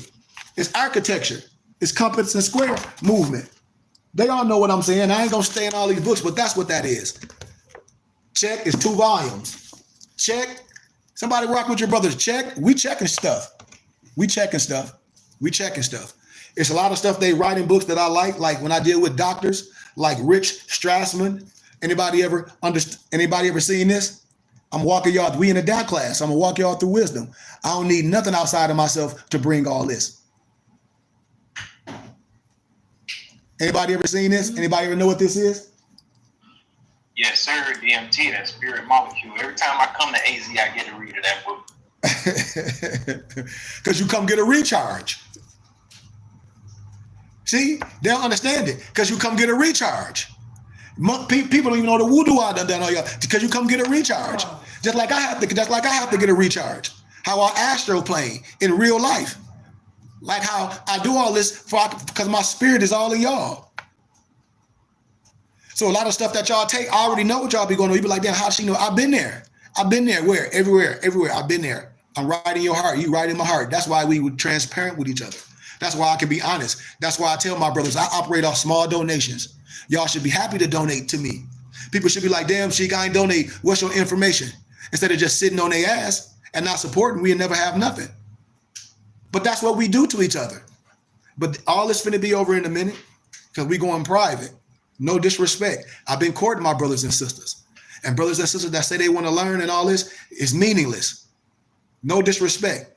But the DMT, spirit molecule, because I'll give it to you. I'll give you something so powerful and so potent for you that it'll kill you because you want it so bad.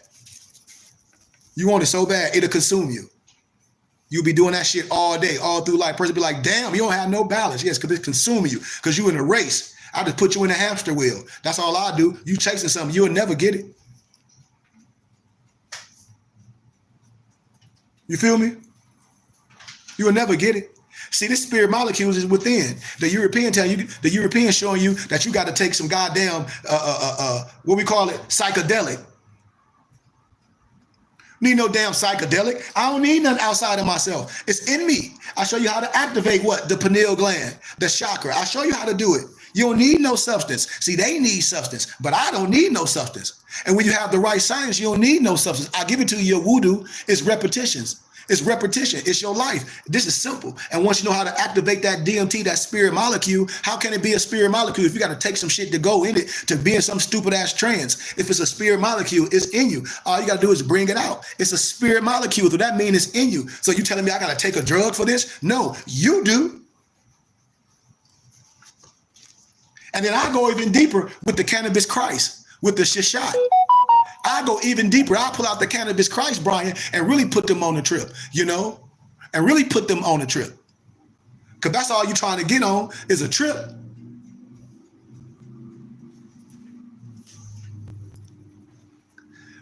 Man, I told y'all my arcana.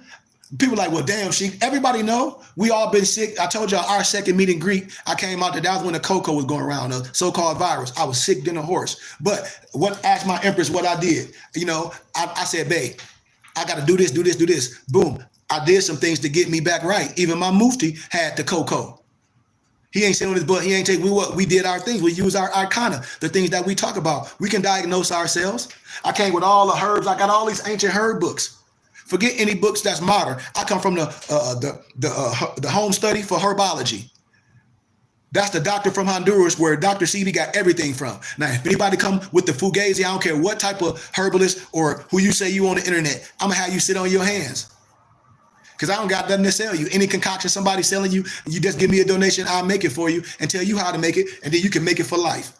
And be like, this brother just showed me how, because I got all the ingredients. That's how. I got all the ingredients. That's what I'm telling you. What I have is worth something. I'm going to be gone in a minute. I'm telling my people, and I operate on small donations. How we going to have a brick and mortar? How people going to come and talk if this don't work? I'm telling y'all, it's so much. And then I put you on another trip.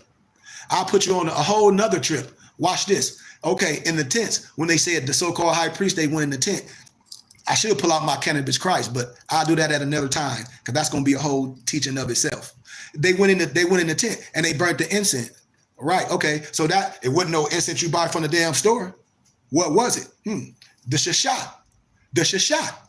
The shishat. So also you could post to drink the tea. I know how to take this stuff and make it tea bags and then drink it. Was we supposed to smoke stuff like that? No, not technically. Vaporize it, yes, but smoking natural and all that, is it a problem? No. Does it activate things? Yes. That's why when I talk about melanin, the chemical key to black greatness, the reason why we connect to certain these things, because our so-called melanin and our DNA that attracts us to those things. But nobody will catch it because we haven't been able to sit down and learn this.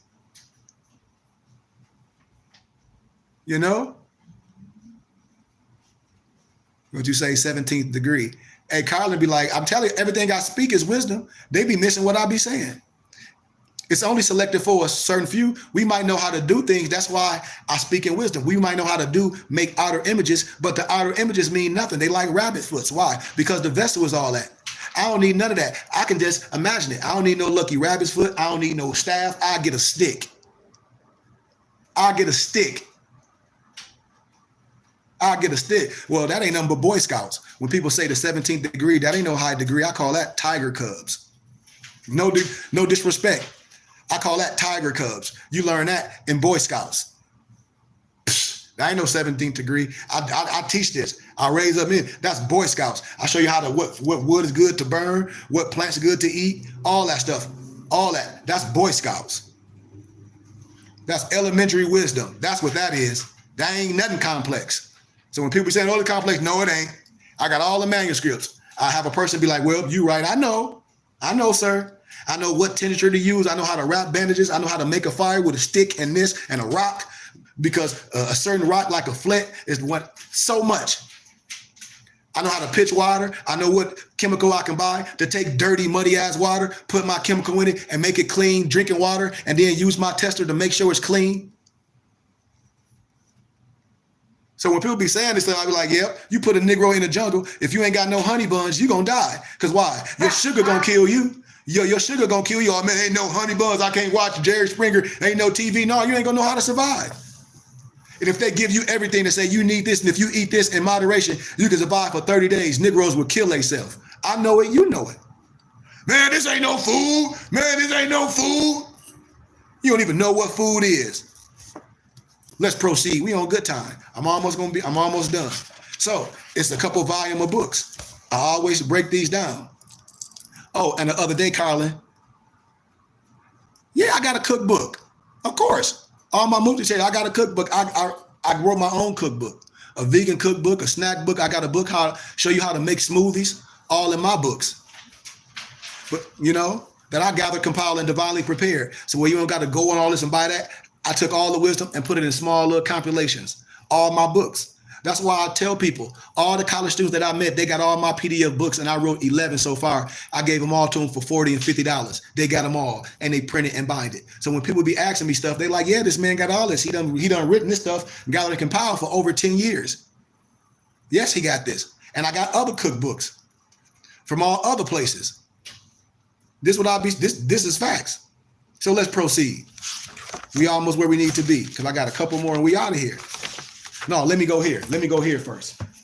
So here go the religious instructions of the Negro in the United States. Yeah, it's instructions for the nigga. Excuse my candor. Yep, they put it in your face. It's religious instructions for the Negro. Yeah, religious instructions for the Negro. Here you go. I got all this stuff. I'm a walk-in library. You don't have to go nowhere. And then if you don't believe in that, they have the black codes for your black bleep Christian butt. And I wish I pull out my book, the Protestant book, when Negroes be telling you baptized and that made you free. No, you wasn't. You were just a baptized black slave. That's what the Protestant Christian history was all about. Here go the black Christian codes. This is the black Christian codes, or the black codes per se. Let me give you a little bit of this and then we're going to keep going. No master shall oblige or even suffer his Negro or Negroes to work on Lord's Day. He shall permit or oblige them to attend at some time in the day for his instruction in the Christian religion, which the Protestant ministers, the minister of ministers, shall on all occasions inculcate in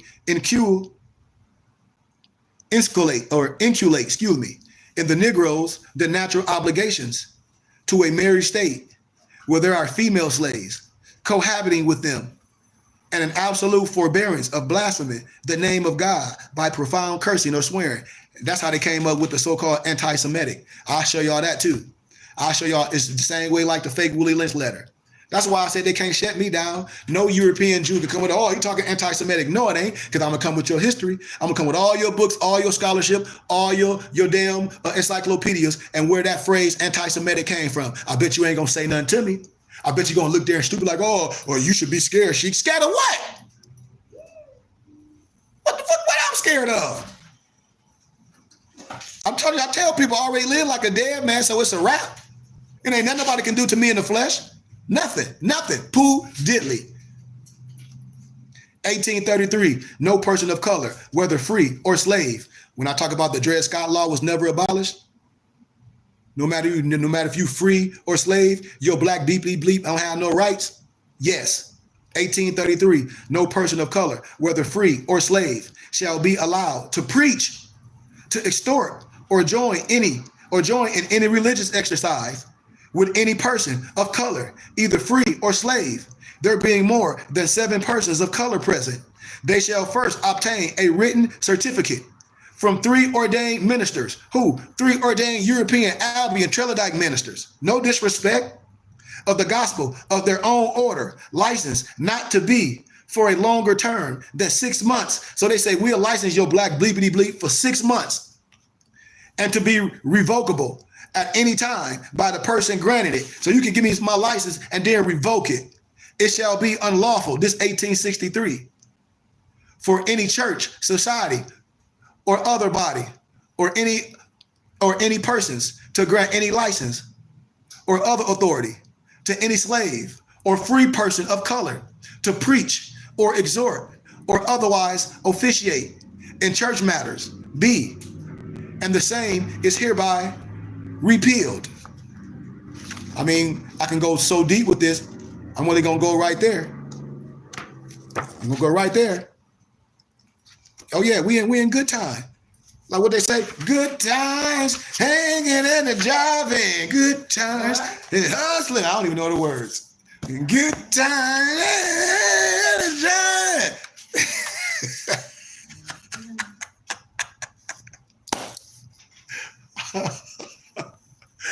Oh man, I'm having so much fun today, man. I am having so much fun today because, like I said, man, I love all my people. But all good things, they come to an end. That's why I feel so happy about all the work that I've done, all the videos that I put out here for database. You know, I feel so good about where me and my mufti's going to the next level. Like I said, I just feel so good, like we're going to the next level. And all this is finna be over. Like a lot of stuff on social media, what one of my guys doing, my PR guy, because I just got a PR person. I'll share that later. They're taking all my videos and deleting them off all social media.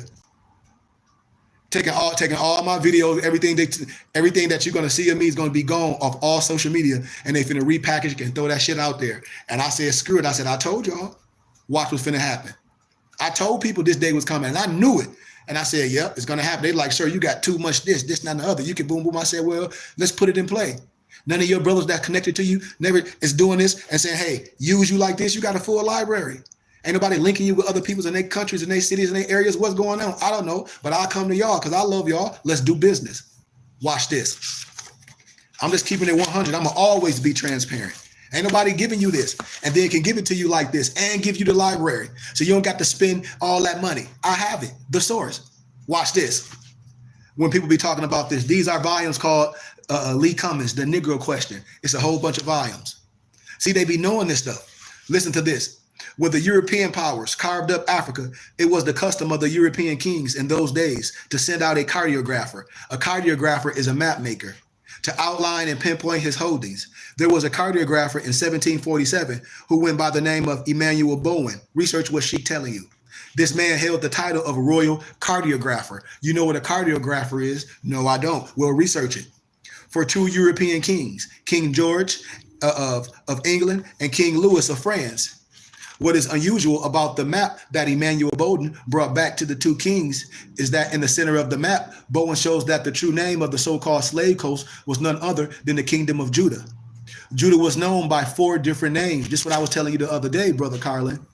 Names at that time: Judah, Wuda, Kuda, Judah with a J, Wahuda with a W, or Kuda with a Q, or Abir with an A. That's just a couple names. What does this mean to those of us who have been in the pursuit of truth? It means we have proof from the royal map maker himself that Judah was indeed listed among the inhabitants of what? Africa. Of even greater interest is the fact that the maps were not disputed by the 2 kings. What? These 2 different kings.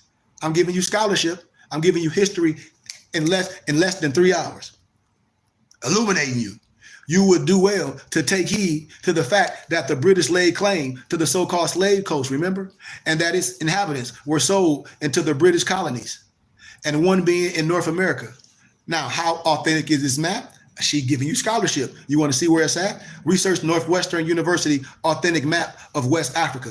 And the University of Northwestern, which is in Evanston, Illinois, has this map in their inventory.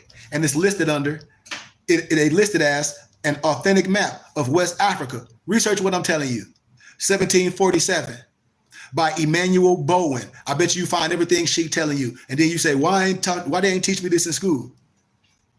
Even to say, is a fort called Fort Ajuda. It's a fort called Ajuda. Yeah, and if you pull up the information online or at Northwestern University, this is what you will see. Watch this. We on the head, cracking it. Boop, white meat coming out. Yolk, Humpty Dumpty, had a fall. Yolk. Northwestern University Library, maps of the title. A new and accurate map of what? Negro land. You see how they play games? They call it Negro land. Okay, well, let's deal with it. I don't care what you call it. Cartographer, Emmanuel Bowen, 1747. The size of the image is 35 times 43 centimeters. Place of publication, London, London, London. All the stuff I'm talking about is accepted. Where? In Europe. This is what I keep telling y'all when I say brothers and sisters. I done put a lot of work in and made a lot of connections. I'm steady trying to do this for our people. And the things they want me to come join and go to their museum, I want to create my own museum. This is what I'm trying to tell my brothers and sisters, because I'm going to have to. And then I can share everything with y'all. What? Everything that they taken, that they got in private, that they teaching at Harvard, Oxford, and Cambridge, that I have. That's why. It's all at the Northwestern University Library. A cultural history of the Atlantic world. John Thornton, Boston University, Cambridge University Press. On page 64 and 70, reference is made that the French had a director at Wuda, aka Judah, and that the French also had a trading post at Savi, the capital of Judah, or Wuda. Did the writer know that the name Wuda was Judah? I don't know. But one thing is for certain, the European seems to know where the so-called Negro in the Americas and the Caribbeans came from. Uh-oh, come on, y'all, we in class. If y'all love what I'm saying, say, Sheik, I love what you're saying. Well, if that's the case, act like you in church. Act like y'all like Creflo Dollar, and then preachers be like, oh, look at all this money. Oh, how they ran across that money. Look it up. Give me a couple of nickels. What you're saying, what you're doing, Sheik, is wrong. You know I'm always talking about talk because I love it, because it ain't about no money with me. I'm telling y'all how we've been subjugating these people, rich and all outdoors. They richer than entertainers, riding around with Bentleys, and they nonprofit, and ain't nobody got a slug, and y'all ain't taking advantage of the nonprofit. I said, do me like the preachers and see what I do. Do me like the preachers and see what I do. Do me like them and see what I do. Ain't nobody gave me no $200. Ain't nobody say, oh, Sheik, we love you, gave me no $1,000 and walk up there and all I asked for is $10. And then I said, you donate $10, I'm gonna give you a piece of literature that's gonna cost 100, 300, 400, 500 times more than what you gave. Why? Because I can, because I'm courting you. And when you have it on your heart, you say, man, I don't mind donating to this. And his brother give me a donation. Why? Because everything that he got, I want. And he gives. All he asked for is a donation. I ain't selling you nothing. Let's proceed. There's a publication written at Louisiana State University titled The Creole New Orleans, Race and Americanization, edited by Risch and Joseph Loxton. These Europeans, Louisiana State University Press, Baton Rouge, and London. Ask any of our brothers in Louisiana, have they read it?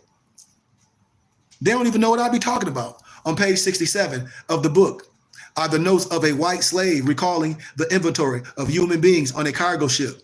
Let's see what he writes. He writes that 16 slave trading ships arrived from the Senegal region. 6 ships came from Judah and landed at the mouth of the Mississippi. And in 1731, 1 ship from Judah landed 464 slaves at the mouth of the Mississippi. On page 69, it states, what? In their charter or in their chattel. They always wrote things down in their diary. Always. I'm telling you, they had to. Especially when you're traveling. You got to travel your cargo because you want to be insured. Y'all don't hear me. The Company of India had a trading post at Judah, aka the Gulf of what? Benin. Fact check your brother. Is it? And there is competed. They all competed. all the nations of Europe. The Portugal, what? The slave trade, the Spanish slave trade, the Spanish acquisition. The Portuguese was taking the upper hand at Judah. Northwestern University, Boston University, and Louisiana State University have in its possession documents calling the slave coast Africa Judah. And if you won't believe me, surely you believe the so-called academics aren't lying to you, right? Because they're supposed to be the what? The caretakers of what? Truth. You also have a town named Judah that was in existence before the Portuguese ever existed or ever set foot on West African soils. The kingdom of Judah, slave coast, was controlled by the British, and all the blacks, Jews, came pouring into the British colonies. The question that arises from the research is, how did these so-called black Jews get to the West Africa? And when did they begin to arrive? Oh boy, we on good time. Woo! Y'all in class today, y'all should be like, man. The answer is hidden with what? The so-called Abraham of the Bible. Let's visit it. Watch this. Oh, Abraham, how could this be? Let me show y'all this figure. Man, see, when I show y'all pictures, when I say they can't erase where we were, you know, Nusso said on what is that, above the rim? They can't erase where we were. They can't erase where we were, Brian. They can't erase where we were, Brian. Why? Because this is stone, ninja. Because this is stone, Uncle Ruckus. Because this is stone. That's why. The Mari painting scene. Let's break it down. Let's break it down. Here go a pictorial for all these suckers. Oh, let's break it down. Here go the paint scene. You see it right here. For all these suckers. Let's break it down, though. Let's break it down what it means. This painting that was found in ancient Mesopotamia is called the Mari painting scene. The brown-skinned people in the picture are the ancient Sumerians. Sumer, Sinar in your Bible, was located near the Tigris and the Euphrates River, modern-day Iran and Iraq. Now, watch this, Brian. Remember I told y'all what I just said, modern-day what? Iran and Iraq, right? Right? Yes, sir. Okay, now watch this. You like, oh, Sheik, you cooking. You cooking, boy, you cooking. You cooking, boy, you cooking. You cook, boy, you cooking. And then I told you about fake Zachariah Stinson and the Anunnaki. It ain't nothing but the Iberian, right? Right, Brian? Come on. Now when you look at their attire, and then I'm gonna give you a film to look back. And then y'all hit me up, email me, and be like, damn, Sheik. And tell me what y'all see over here in Iran in 1848 and 1858 by these pictures and these diagrams by Colonial Luigi.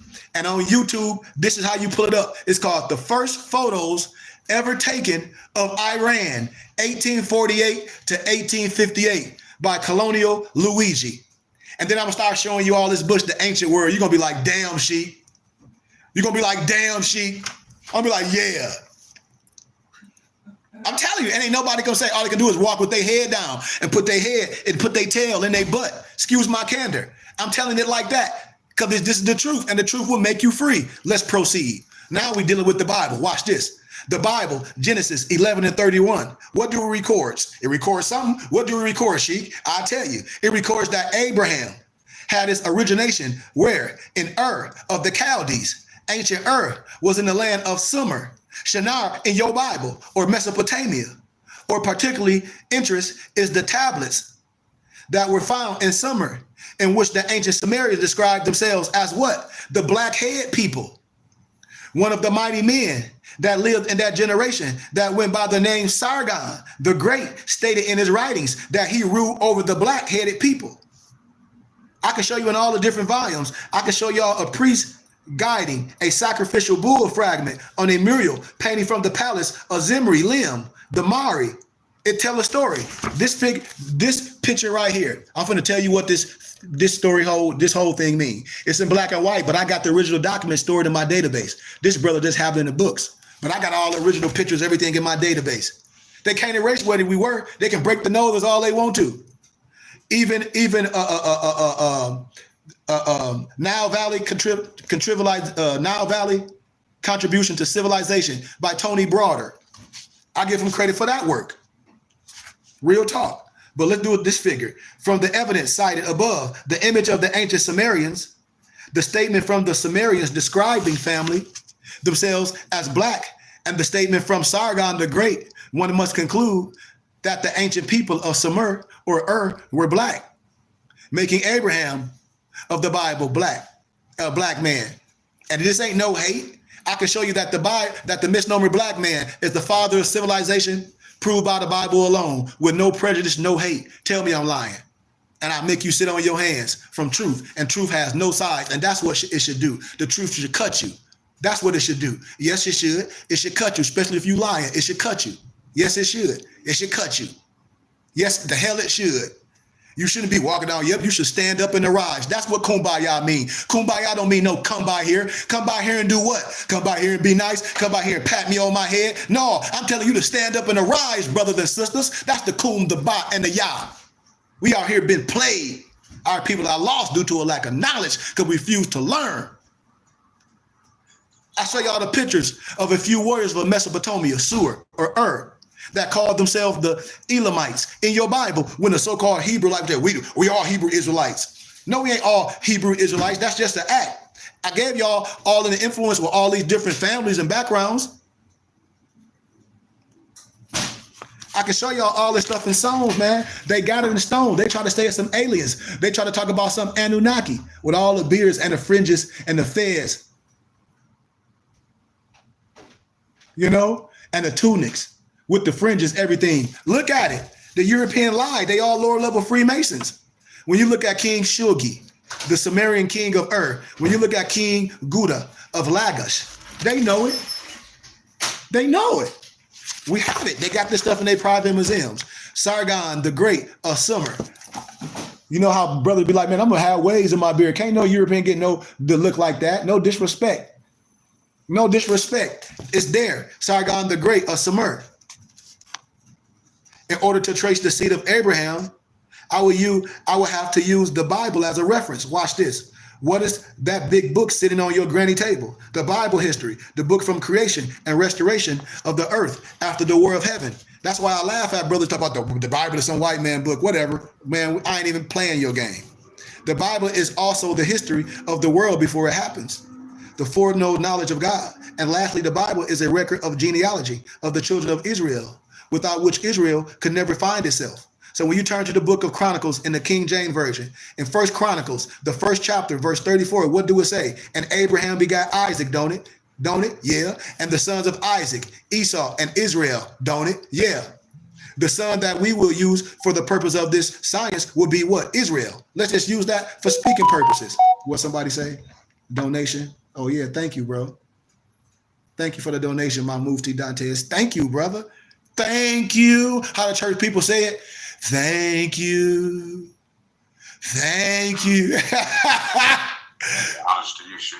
I mean, I'm just being honest, man, because I told you, I love when a woman can say, you know what, I'm taking some of my hard-earned money to give to this brother because I know that brother working hard. I ain't on the stage dancing, sweating, entertaining you, shucking and jiving, because that's what we do with our money. We go spend hundreds of dollars to see Usher on some stupid ass skates. We go see $100 to go hear Beyonce lip sync. I'm just saying. Support something that's real. That's all I say. If you a Bible reader, for all our mothers and fathers, if all our family are Bible readers, you already know that Israel originated name from Jacob. So if that's the case, who are you before you would call somewhat? Israel. You were who? The sons of Jacob. Your blood don't change, do it? No. Okay. Ooh. So if that's the case, who got killed? Who God told you to come over in Canaanite land? Who? See, they're not going to tell that story, but let's proceed, y'all. This is the lineage of the sons of Israel. In First Chronicles chapter 2 and verse 1, it reads, I quote, these are the sons of Israel, don't it? Reuben, Simon, Levi, Judah, Issachar, Zebulun, Dan, Joseph, Benjamin, Naphtali, Gad, and Asher or Asar. The book of Exodus chapter 1 verse 1 through 5 reads, now these are the names of the children of Israel, which came into Egypt. Every man and his household came with Jacob. Didn't it say that? Israel, Reuben, Simon, Levi, Judah, Issachar, Zebulun, Benjamin, Dan, Naphtali, Gad, Asher, and Joseph. All of the souls that came out of Israel were 70 souls, for Joseph was in Egypt already. Now the word Egypt means black. And in order for us to understand that effectively, I got to show you pictures of the true Egyptians, because we have some people in Egypt today who are pawning themselves off in the world as true Egyptians. No, you're not, because the history say you black as what? The gypsies of what? Europe. See? Done. Stick a fork in them. Cooked. The people in Egypt today are not Egyptians. They are Turks left over from the old Turkish Empire. They know I'm telling the truth. I can show you stuff that's housed in the Vatican Museum. When I showed y'all about the Sibyls, what the Catholic Church have, they have everything I know. I'm elite. I've been in these houses. That's why. If they come lying, you done. You remember the National Geographic apologized. Didn't they have a cover called The Black Pharaohs of Egypt? Why they call them the Pharaohs of Egypt? You see? All people of the world, all races have been migrating for the last so-called 6,000 years. In fact, the proof is the misnomer black community. We are a people that was removed out of lands. That's what they say. They try to say, what, 1619? Ain't that what they try to tell you? Brought on the Americas and the Caribbeans as captives, prisoners of war. And we have been here ever since. That's what they say. But I'm an American. I always been here. I understand that part of history. I can always add value to. I hear your plight. I hear that. You ain't no barbarian. They tried to say you a barbarian. Sheikh Anta Diop already showed that they were the barbarian. They tried to say barbarian. No, as Berber. No, sir, you are the barbarian. Don't come to me playing no games.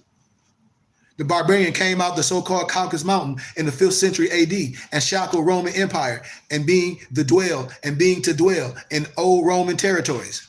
The barbarian angels, the Jets and the Saxons, what Saxons? The Anglo-Saxons, the modern day Britain, migrated to British Isles. They did not originate there. Because I'll show you, David McRitchie will show you who the ancient and modern Britons are. That's how. David McRitchie will show you who the ancient and modern Britons are. Fact check me. You can't. This is a historical fact. I established that the ancient Egyptians were a black people. Let's run to Genesis and see if the seed of Israel had lost its blackness.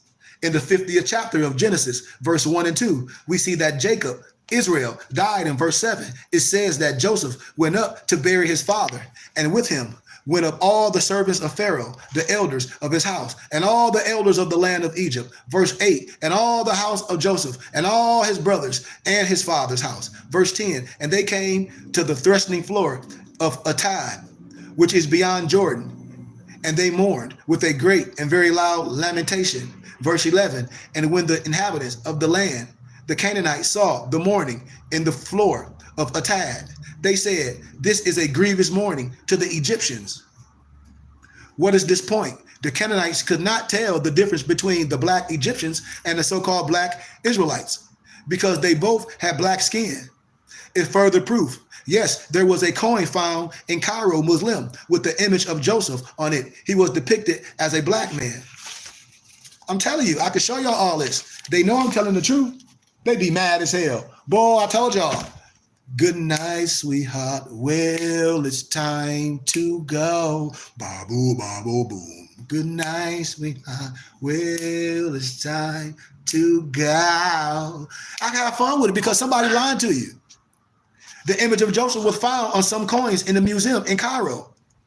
I ain't got to keep going on with that. Remember King Jehu and the princess of Israel? Remember the black obelisk that they be wearing? I told you it's all Egyptian science. Research the black obelisk, a salamander, the third. It's the black limestone.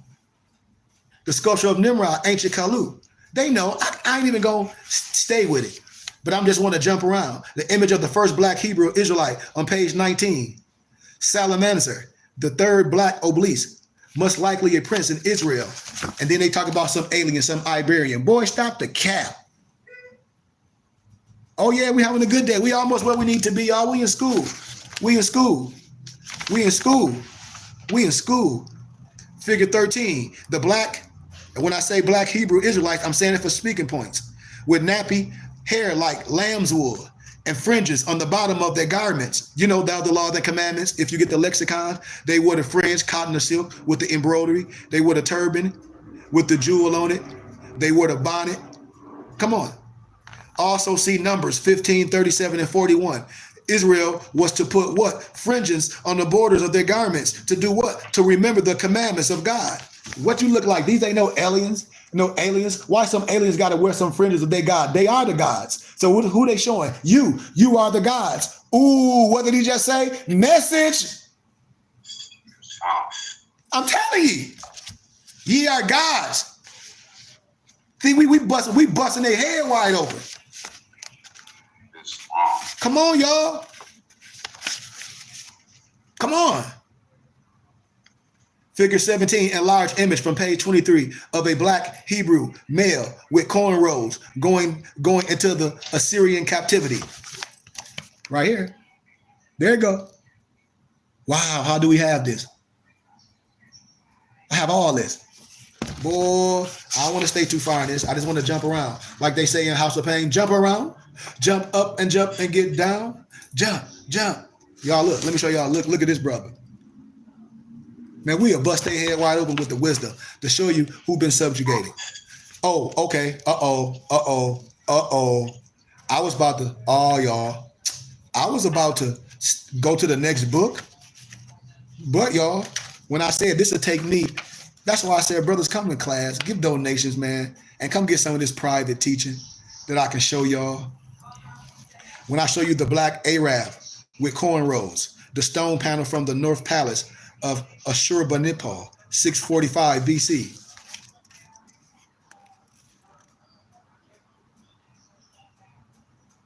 Look at that. Look, I got more. Like, they know what I'm saying. Watch, thank for cameras, the images and things.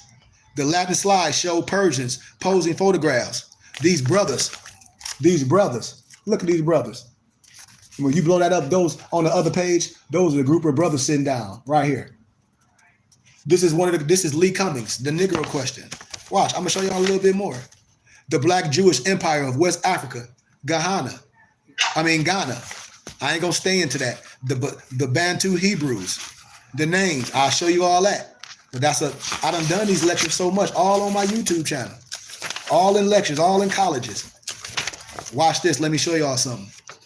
I can show y'all the misnomer white invasion of Greece, the Greek Dark Ages, the figure 33, the Black Greeks of Akaturi, and the procession. I don't want to stay too far in that. We'll teach that later because I'm time restricted, so I gotta jump around. So let me get to this part. The Black Roman poet, Virgil. The Black Roman poet, Virgil. The Black Roman poet, Virgil. The Black Roman poet, Virgil. Yeah, the Black Roman poet Virgil. Watch this. Publius Vernilius Mario, also known as Virgil or Virgil, 70 BC, 19 BC. The great Latin poet Virgil, holding a volume on which is written in Aeneid. On either side stand two muses, Clio, history, and Melpomene, tragedy. You know, that's in your head. Them ain't even real people. The Mosaic, which dates from the 3rd century AD, was discovered in the Hadromentum in Sousse, Tunisia, and is now on display in the Bardo Museum in Tunis, Tunisia. His thoughts are outward at people. You would think those are real people. No, it ain't. This is an authentic image of Virgil, the famous Roman poet. And the fresco was dated back to 200 AD. So if I was you, I would take this book to school and ask your professors, ask your teachers about these images. Ask them why haven't you never been exposed to them and see what they have to say.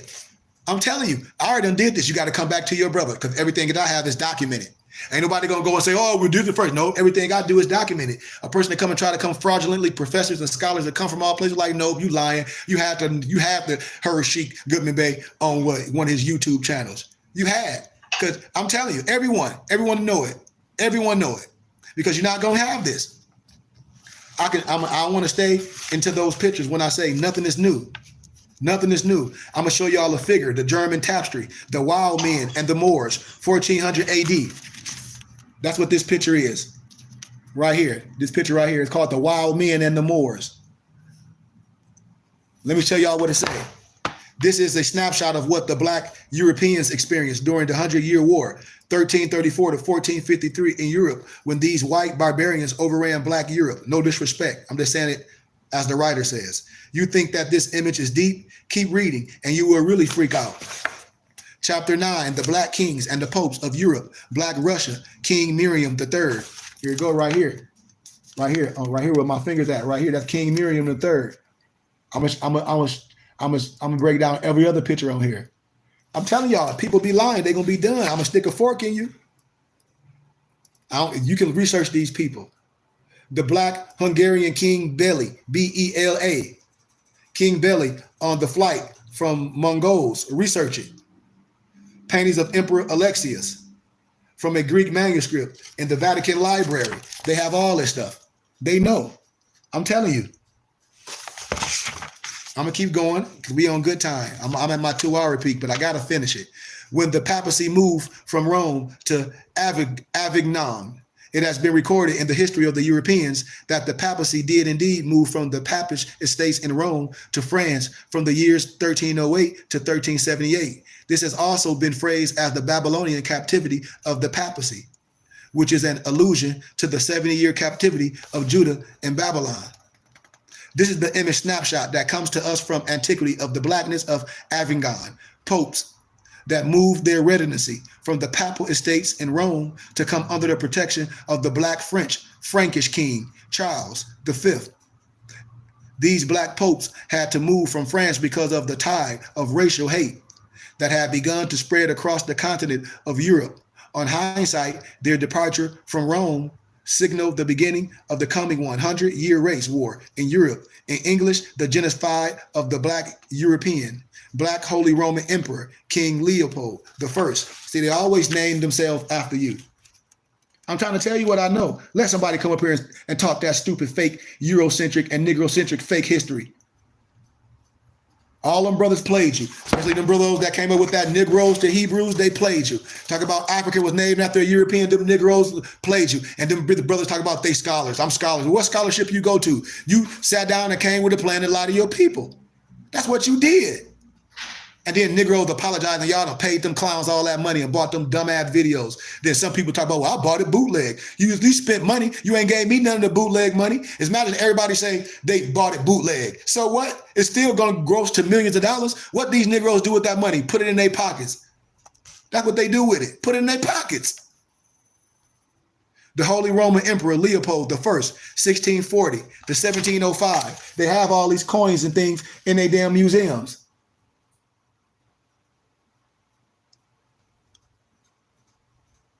And then they can't hide nothing because in regular books I show y'all, the pictures be right there. Maria Habsburg of Austria, 1528 to 1603. Look at it when I blow the pictures up. See, right now y'all should be in awe. Everybody on here should be sharing this with their family and friends. Everybody should be like, we should support this brother. I'm gonna show y'all a panel from the painting in the Larco Museum in Lima, Peru. Now I'm fact checking, depicting the what? The Inca emperors. They all melanated, and the tablet ain't never been messed up. So when these niggas, excuse my candor, I ain't mean to say that. When these people be acting like they don't know and they don't know the bloodline, boy, you better stop playing, because I can get the Incas a picture of the family and the lineage and the emperors, and have never been tampered. So why you don't know what I'm saying? Let's proceed. This panel shows the last several and all this time and the first European emperor of Inca, the Holy Emperor Charles IV, Carlos Quinto. The painting can be dated to circa 1800 because of the last two entries are Carlo Teresiio, Charles III. This is the image of Charles V that has been recorded and kept in the Larco Museum in Lima, Peru. From left to right, the last image on the right is the true picture of Charles V, the Holy Roman General Emperor. You know? What do you say? Why did the Queen Elizabeth kiss and bow to Emperor of Ethiopia? You know why. You talk about Haile Selassie, the Kibra Nagas. Man, I can go on and on. Some people say this, some people say that. Some people, but I tell people now, everything's wrapped up in masonry. If I start telling people, if I start showing people masonry and things, you'll be like, damn, most of our brothers and sisters was in a form of masonry. Now, was it European masonry? That's a whole nother question. But as I start showing you things, you have to make the answers for yourself.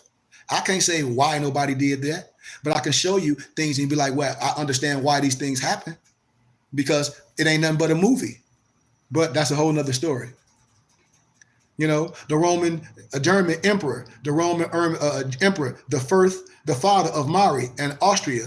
He is depicted as a black man. And then they enlarged him on the next page of the blackness of the king. I want to make this plain to the student and the reader. History is repeat, with no disrespect, with Albion, Trelodite, white men. That's what the writer's saying. And women who risked life and limbs to help the so-called Negro. Abraham Lincoln, when he defended the Moore in court. John Brown, John Kennedy, Bobby Kennedy, and those whites who helped the Underground Railroad. That's what they say, to name a few. I'm just saying. And this image is an image of Charles V taken from a painting in Lima, Peru Museum, depicting as a black king. When you look at it, you will see it. In the book, it's kind of, when you can look at it right here, this figure, you be like, damn, he's melanated. And when you research it for yourself, you're going to be like, brother, he's melanated with curly hair. It's going to start blowing your mind. You'll be like, well, who lied to us? Why somebody? You're going to be like, well, wait a minute, Sheik. Yep, you should say, wait a minute. You want to ask. King Charlemagne, the Black Holy Roman Emperor. Charlemagne, yes, in Czech Republic in Russia. Charlemagne, these pictures in Russia. This portrait of Charlemagne comes to you from Karjin Castle in the Czech Republic. It appears that the brothers in Eastern Europe had no problem with the truth concerning the black emperors. Why? Because I'm going to show you all the scholars in first century that agree with me, and then we're going to be out of here. The symbol on his shield is the symbol, 2 black eagles, of the Black Holy Roman German Emperor of Europe. This is a fact, not fiction. That only fiction is in our modern day history books. The real history of Europe is a black history. After the Renaissance period in Europe, everything was black, became white, including the symbol of the Habsburg Empire. The eagle is now painted white instead of black. I'm telling you. Look at Charlemagne on his throne, right here. Look at that picture, that bronze picture. Look at that. Woo, we on their head. A picture states 1,000 words. Hitler said, go home, black man. This is not your work. Because Hitler he wasn't calling us a bastard. You can get a book by Henry Ford called The International Jew. You can get another book by, I forget the European name. It's The 13th Tribe. But it's a book called The International Jew. I got these books. I show y'all all this stuff by all these people be quoting. I'm telling y'all, I can go through a whole book list. I told y'all I got the whole book list. It ain't nothing that nobody can quote. It's right here. I'm telling you, everything is right here.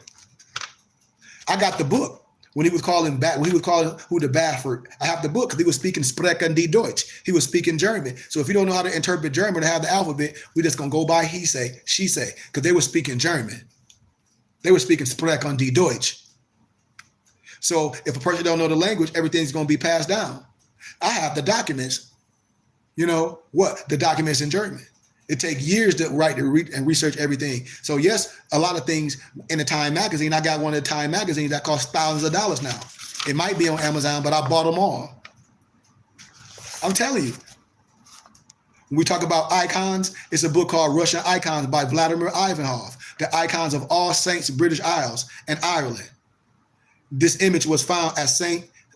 Seraphim Church in Walsham, Norfolk, England. And I'm not going to stay in it because I got to move around. All this is here. It's too much history. It's there for you to see. I even got the book, remember, the image found in Lacroix Museum. See them brothers, see all them 3 brothers at the bottom of this page? Y'all see all them 3 brothers at the bottom of this page? These brothers in museums. Ask your brothers why they don't say who they are. I got to speed up, though. I got to speed up because I'm at my limit. I got to speed up because I'm showing y'all, I'm giving you, I'm not a gatekeeper, but I have something and it's worth something. I don't want you to go nowhere else and pay more for some wisdom. I don't want you to do that. I want you to support your brother. I really do. I want you to be a part of what we're doing because I have everything you need. Watch this. I'm going to give you another piece of wisdom. I'm going to give you another piece of wisdom. When people say they know how to read the Metanetter and all this, and they say they Egyptologists and all this. But I say, brother, you can be.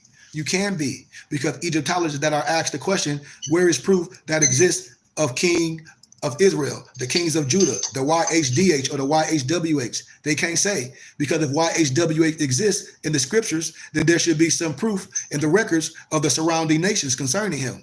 The same with the Israelites. Some in their official records should have a written account of these people. and your teachers of the gospel should be able to show you. So stop being offended every time someone disagrees with you and your biblical philosophy. And if you know what you're talking about, simply show them.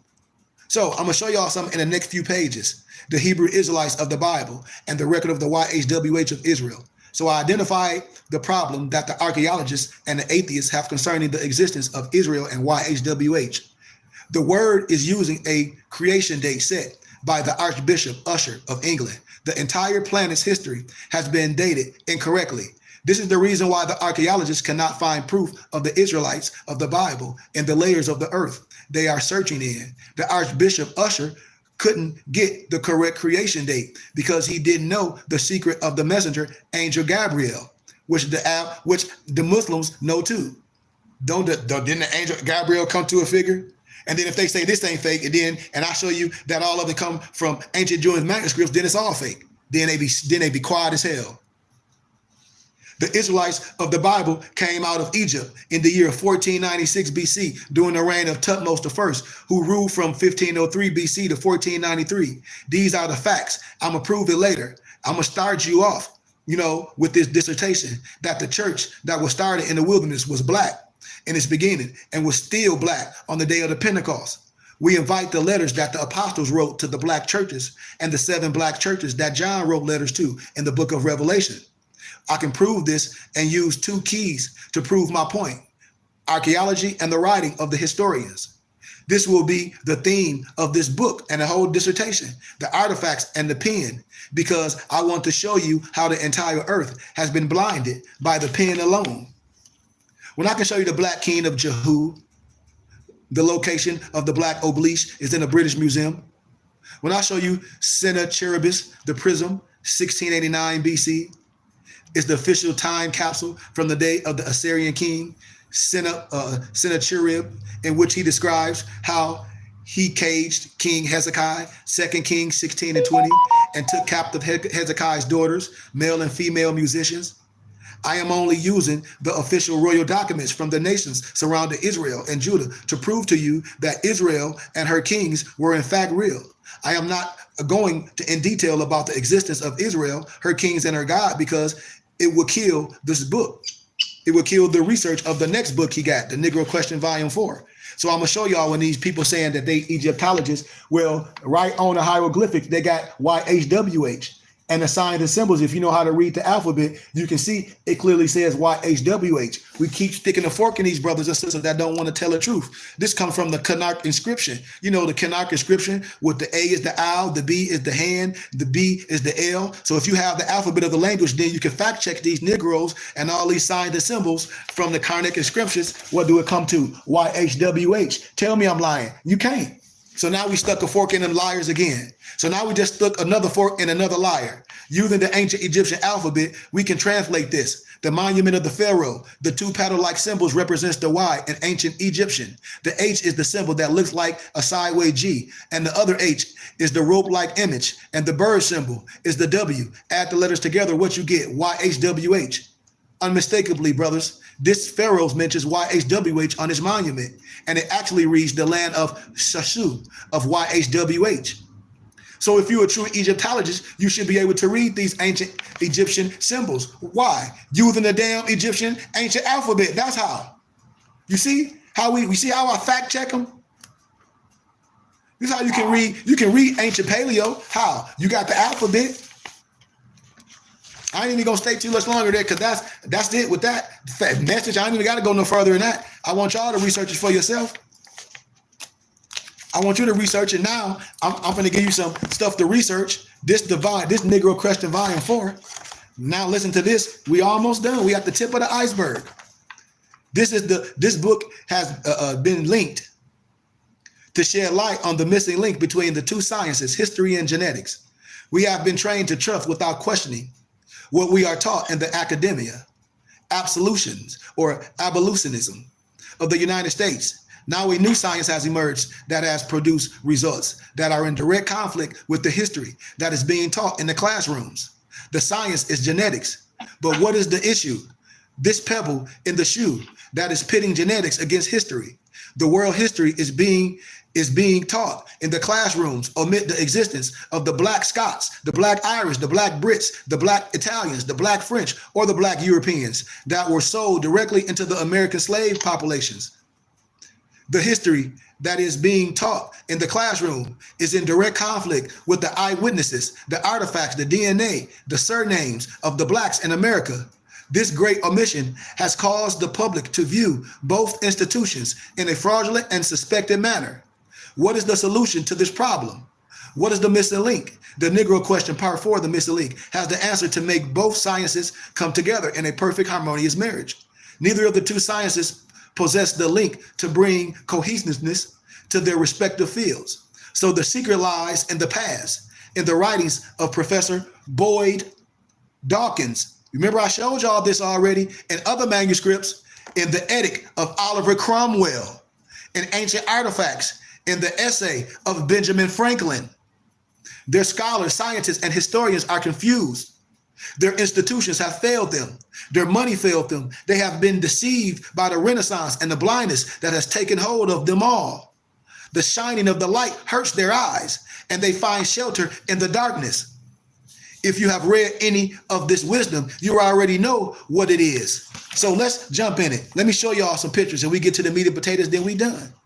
Chapter 1, the eyewitness period, the Irish priest, Saint Bernard, the navigator, the Irish priest from Ireland, James Anderson, 1911, riddles of the prehistoric times. And I quote eloquently with a silver tongue. This should be going viral.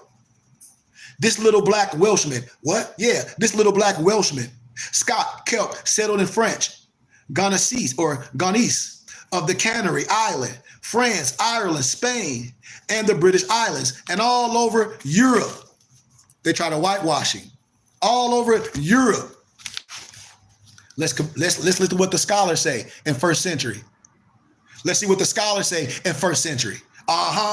Professor Winchell Alexander, our remote ancestry, 1815 and 1900 for all my brothers that say they educated, you Freemasons and you Greek fraternities. These short black men came from Atlantis, Northern Africa, and they overran Europe. They were known as Britons. So why your kid gonna take African American studies and don't know what I'm talking about? You're gonna be lied to. You're gonna be lied to. You're gonna be lied to. And ain't no truth in you. Your professors will be proven lied to. I debate any professor with love because I only debate my equals. Everybody else I teach, I bet you your professor wouldn't want to have a conversation with me. They'll sit on their hands. And the first thing they have to tell the truth is they a Freemason or not. Because if they is, then it's a wrap. If they a Greek fraternity, it's a wrap. Roman historian Tacitus, the origins of the Black Britons. I quote eloquently with the silver tongue. The Iberians are black people with curly hair. Anthropological Review Society, London, Volume 8. Fact check me. Joseph Ritson, Annals of Caledonian Picts and Scots, Volume 2, page 7 to 27. The Picts, the Britons, are brown complexion with curly hair. Even our great brother Ivan Van Sertima, that Negroes and Europeans be trying to discredit. Always want to discredit the scholars, but you can't discredit the proof. So sit down. African presence in early Europe, page 225. The Iberians look like the Ethiopians. Yeah, the Iberians, that the Europeans say the goddamn Anunnaki. Albert Churchward. You know who Albert Churchward? He wrote Signs and Symbols of the Primordial Man. But he also worked in 1912, The Origins and Evolutions. And on page 12 to 13, the Black Basque were exterminated from Europe. Exterminated means you were killed with raid. Raid. Professor Boyd Watkins, our earliest ancestors, bygone days. He did a lecture delivered in the public hall in Cooleyhurst, Manchester, January 8th, 1879. Fact check me. Now see what he said. The ancient Britons, Irish, Scots are a what? Short black people. Pages 107 and 103. Fact check me. Dr. Thurman, Nature Journal of Science, page 92. From the evidence at hand, it seems that the Iberian, that the European, that these Negroes that say they some Egyptologists called the Anunnaki, that who? Zachariah Stitchin in his dumb books said that they some alien, you've been checked. It's the black man occupied the whole of the Western Europe at one time. Professor Huxley, 1870, the Iberian race. Here we go, talk about the Iberian, who? The Anunnaki, that these lying Negroes and these fake historians like Zachariah Stitchin talk about some Anunnaki, that he read some tablets. You can't read no tablets. That ain't even your craft, boy. Page 332. The Iberian, the Basque, the blacks, the bones have been found all over Europe with his animals. Now, I inserted all about 8 or white historians to show you that our white brethren, our Albion, our Trelodite brother, whatever you want to call it, close to the epic center, did not have a problem telling the truth about the original inhabitants of Europe. These Welshmen, Britain, Irishmen, Frenchmen, Russian, Germans, Italians, Swedes were in Europe 1,000 years before the English arrived in 449 AD. And this will be proven by the writings of the Professor Boyd Watkins, professor of geology at Manchester University, London. Another fork in them, they done. Professor Boyd Watkins was invited to speak in the public hall in Manchester, London, January 18th, 1879. This before you and me and anybody can come with the foheezy. This before any some prophet or any others or any some religious dogmatic perspective. And in his lecture, he gives a detailed account of the people who originally inhabited Europe. And without blushing, this is what he said. Do y'all want me to read this or want me to end it? Y'all want me to read the letter, what the letter said? Yes or no? It's long. Okay. All right. Thank you for the donation, Brother Dantes. If it means something to everybody, throw your brother a couple nickels. I get to work hard. I'll work hard. I'll be the hardest man in the world. I'm just playing, man. But I'm so serious. But I'm so serious. But I'm so sincere. If it means something, put something on the altar. I told y'all, because a lot of people are going to be obsolete in a minute. You're going to see in a minute, be like, damn, he just disappeared. Okay, that's how I roll. My people will tell you, my embers will tell you, be like, oh, okay, think he playing. Boom, everything going to be gone. You won't be able to find him on social media no more. Why? Because he just told you. I've been playing this. All my muftis be like Sheik been saying this for some years. Yeah, because this been the plan. I've been planning to do this. That's why I've been courting my people, trying to bring them private. So the people that don't want to be private, you get lost in the sauce and you go back to where the prophet found you. That's just what it is. But listen to this. The original people of Britain, France, Spain, and England. This is his letter, Our Remote Ancestry. Page 95 to 106. This Professor Boyd Watkins were short black men of about 5 feet, 6 inches. Remember the book, the African? Remember the book by Imhotep? The American, the African with the little short pygmy people. I'll show you that. I got the little book, scholarship, history, and everybody be called the more science. Oh, Noble Drew Ali said, man, I ain't talking about Noble Drew Ali. Forget all that. I'm saying history. They were in England when our fathers, the white English, invaded the land in 449 AD. Our fathers were like a warlike people who by 607 AD had pushed the Basque west into the Wales, Cumberland, Westmoreland, and the highlands of Scotland and Devon. These black people boasted that they were citizens of the Roman Empire. The West, or ancient Britons, were in possession before the Romans ever came here. These black Basque Britain have brought the knowledge of iron and bronze with them. The iron and bronze technology will be proven perfectly when I show you the German tapestry. These people were herdsmen. They possessed the short-horned ox, the horned sheep, the goat, the pig, and the horse. Evidence of their civilization can be seen all over the continent of Europe, as well as throughout the British Islands, extending as far as Germany, Switzerland, and France and Spain. These black people originated from the Iberian Peninsula and are a fragment of the old Spanish population. They were in France, Spain, Ireland, Britain, Scotland. One of the techniques that I like to employ when detailing research is to try to get as close to the point of evidence as you can. And in this case, the closest is Professor Boyd. He was right there, and he mentions seeing the specimen of the black Basque from different parts of Europe. And he states that if you laid them next to each other, you would not be able to tell one course from another. So the purpose of this section of the book is to prove in the beginning that the historians of the 18th and the 19th century had no problem describing the blackness of the early Europeans. Benjamin Franklin, Professor Boyd Dawkins, Albert Churchward gave us eyewitness accounts of the world order in the generation. Dr. Albert Churchward's eyewitness accounts give us a grim description of what happened to the black presence in Europe. The good doctor stated that the blacks became extinct, meaning exterminated, by the time he gave his lecture in 1912. So early as 1912, all the blacks been exterminated from Europe. The Royal Society in London. It is of extreme importance that we begin this discussion with the eyewitness accounts of the English historians concerning the Old World Order. It has become obvious to me in research that the ancient, medieval, and the 20th century historians were describing the Old World Order in their respective generations. These historians describe a world in which the blacks were in power all over the earth, and from this vantage point, we shall spring forth in the future to see the secrets of the past. Here go the King James. When people be talking about King James, you talk about the European. Here go the real King James right here. So when you talk about what King James was a homosexual, not this brother. You talk about some other stuff because you caught up, because you playing a stupid game. You can research that image in the Library of Edinburgh in the UK. Ask me, am I lying? Fact check me. Research it. Here go King Charles I of the Scots in England. Right here. Right here, the picture of the brother over here on the other page. Right in your face. Look at all these other pictures that be in people's libraries, in museums. And then when I show you the color pictures, it'll blow your mind. That's the Scottish King Alexander II, 1198 AD, location artifact at myfamilyclans.com. Go to myfamilyclans.com and research the Scottish King Alexander II, 1190 AD. Location of artifact is at myfamilyclans.com. The other image I showed you of King Charles I, the image of the Book of Leviathan. The author is Thomas Hobbes. You know what I'm talking about. The Book of Leviathan. The book is by Thomas Hobbes. I'm telling y'all ancient books. It was written in 1651. King Charles I had the unlikely distinction of having his head cut off by the English, the AKA the white subjects in his realm. King Charles I wasn't the only one to suffer this indignation. When the English overran the country, they hung and decapitated the men, raped the women, buried the citizens at the stake, and dashed the children against the stone. That's the story of Oliver Cromwell, the European Christian masonry. I'm telling you. This is the bit of history that's not taught or reported in the annals of the world histories. But I'm telling you, I bet you can't prove me wrong.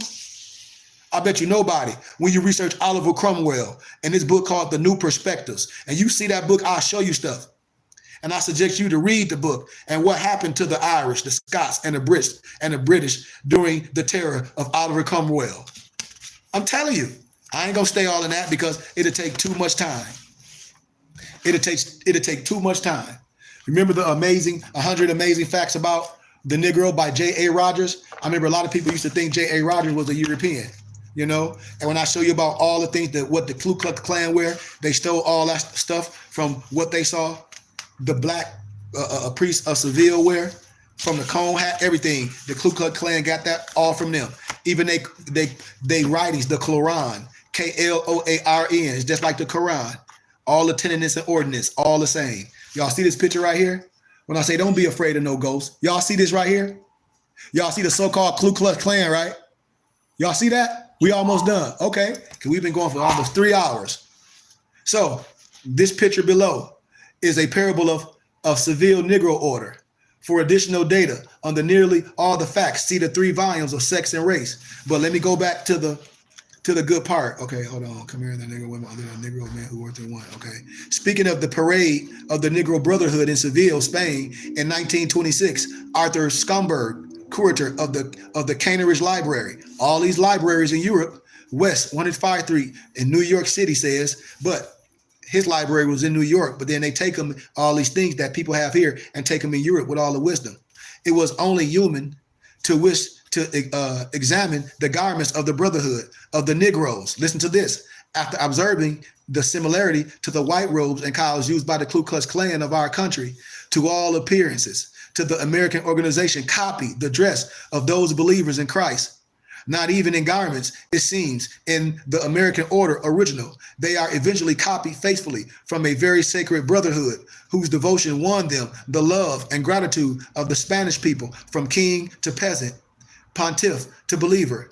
Opportunity MAGA, page 164, June 1926, New York, New York. And today the descendants of these Spanish Negroes are quite bleached from mixing with their white neighbors. But the old Negro traditions remain. The Negro Church of Nuestra Senora de Los Angeles in the Barrio Carmona is still maintained by them. priests, guides, and others in Seville informed me that the garb is likely like those of centuries ago. For earlier information of these negritos, as they are called in Seville, see Zunga's Annals de Seville, published in Madrid in 1677. I got all these documents. Later, the Negroes rose to a position of prominence and had a count after whose one of these streets is still named. See? And I showed you all this. So once again, fact check, fact check, fact check. So I just wanted to show y'all some fact checks. It's the brother that y'all might not have heard of Howard Thurman. When I tell y'all all of our brothers wasn't gatekeepers. And his brother taught just like me. He was an educator. He taught everything. He was a mystic. And it's an ancient bookstore in California. I think it's called the Wusan Bookstore, if I'm not mistaken. I go there every year. I go to California. When I go back, because I'm getting ready to go, I'm going to go to that bookstore. But I have everything that they want. They get a lot of books from me because a lot of my books cost thousands of dollars. But this brother right here is amazing. At the time of his death, 1981, Howard Thurman was Dean Emeritus of Marsh Chapel, Boston University, Chairman of the Board of Trustees of the Howard Thurman Educational Trust in San Francisco. He also serves as Dean of Rankin Chapel, Howard University, Washington, D.C., as Professor at Howard University School of Religion, and as Director of Religious Life at Morehouse and Spelman Colleges, Atlanta. Founder of the Church of the Fellowship of All People in San Francisco, the first interracial, interdenominational church in the United States. He was honorary canon of the Cathedral of St. John Divine in New York. Now, listen to what he's saying. Poet, mystic, philosopher, theologian. So right then, when you say poet, mystic, he the same thing I am. But he was the educator and he taught all this? Yeah, for the liberation of our people. Philosopher. So if he's a philosopher, then he's a philo. If he's a theologian, he's dealing with theosophy. Where did Alabalinsky get theosophy from? The Sufis, brothers that look like you and me. Sufi just mean nappy head or woolly head people. That's another way. If I break down all the Sufi teachers in the language, all that stuff, they mean, it's Sufi because the wool of their clothes. Shut up. You talk about because the wool of their hair, the nappy headed people. Just like the Russians, they wear the hats to symbolize you. Just like the Wiggum Party. Stop the cap. We expose all the lies. You know, he was a theologian, a mystic, philosopher, theologian. Dr. Thurman authored more than 20 books, including Meditations of the Heart, The Inward Journey, Jesus and the Disinherited, The Centering Moment, The Creative Encounter, The Search of Common Ground, and With Head and Heart, his autobiography. Now, why nobody talk about this brother? Because he was a truth teller and he was educated like me. They knew this. All these people in the universe, they try to erase these people out of history. I'm telling you, but they ain't going to erase me because I got my own platform. They can't shut me down. I ain't took no oath. I ain't no nigga Freemasonry, or I ain't no Greek fraternity jump around, all that's going to lie to you.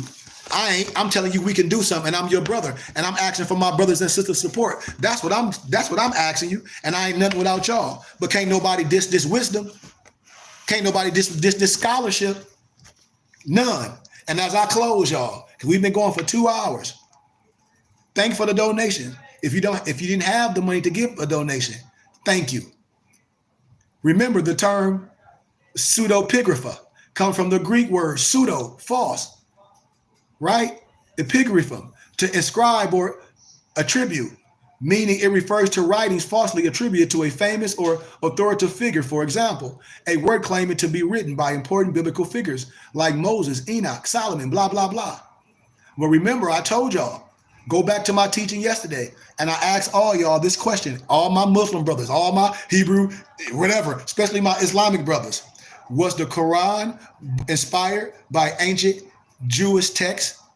And if you say no, you lying. And if you say yes, and then I can show you that a lot of those ancient so-called Jewish texts ain't nothing but folly and folktale and folklore, then what did that tell you about what you have?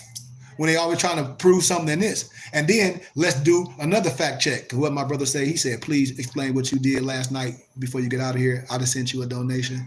I will. Okay, we got 10 minutes. I'll go the last 10 minutes and I'm done, brother. I'm sorry. You have to get with me and come to class to Sunday school tomorrow and I'll talk more.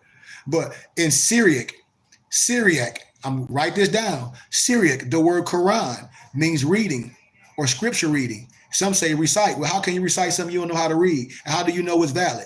You don't know. One question. It refers to the recitation of scripture, but the recitation is reading, particularly during religious services. Listen to this, y'all. While the Quran itself is the holy book of Islam, we get that. Okay. Now the term in Syriac predates the Islamic text and is used in a Christian context. So if it predates the Islamic text, where do you think your Islam got its origin from? The Syriac what? Christian context. That's how. Duh. Watch this. Syriac connection. Many scholars believe the word Quran has a connection in the Syriac term, Quran, which is do. But in the Syriac Christian tradition, the Quran is used to refer to the reading or the recitation of scripture, often in liturgical settings. Now watch this. Now watch this, y'all. Keep your ears open for these religious folly brothers. While Arabic, you think Arabic is related to Syriac or Syriac, it did not directly evolve from it. Okay, now you're finna dig yourself in the hole. Okay, then the next question you might ask, Dantes, as a scholar, and then you say, okay, if the Arabic script is related to, that means it have origin. That means it have the likeness. If it's related, all I know is relation. I mean, we got some of the same blood per se. If we related, if we going on relations by genetics, so if we doing that, that means what? We got some of the same tenets. Okay, so while the Arabic script is related to Syriac, it says it did not directly evolve from it. Okay, if that's the case, you can tell me where it evolved from. Watch this, y'all. The Arabic alphabet most likely evolved from the Nabatean alphabet. You know you done effed up, don't you? You know you done effed up, don't you? You know you done effed up, don't you? Because watch this, which itself is derived from the Aramaic alphabet. Some scholars suggest that the Syriac may have influenced the development of the Arabic script, particularly in the letter shapes and connection behaviors, but the core origin is generally attributed to the Nabatean. So what that tell you? That what? Off the dribble, that the Arabic language, that ain't original. It comes from the Syriac. It's related to the Syriac. It has its origin in the Syriac. But then you say the Arabic alphabet evolved from the Nabatean alphabet.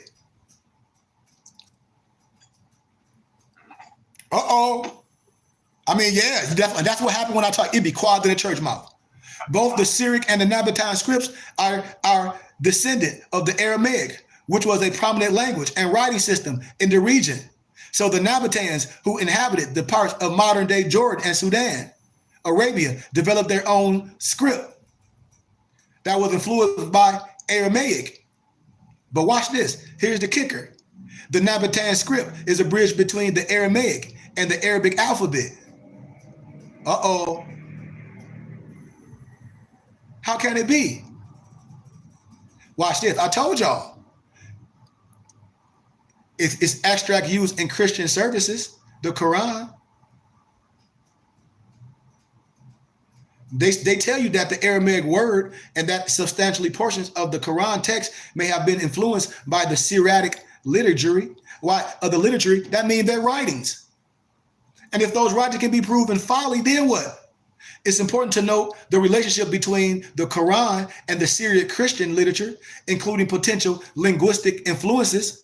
It's an ongoing area of academic discussion and debate with various perspectives and interpretations existing with both academic and religious, because the Quran comes from the ancient Syriac Christian literature. The linguistic influence of the Quran comes from the Christian Syriac language, not Arabic.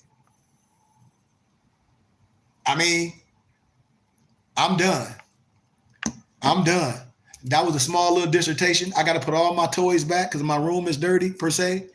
If anybody got any questions or anything, man, please support our temple and school as we get ready to build our brick and mortar in the flesh. Is coming, you know.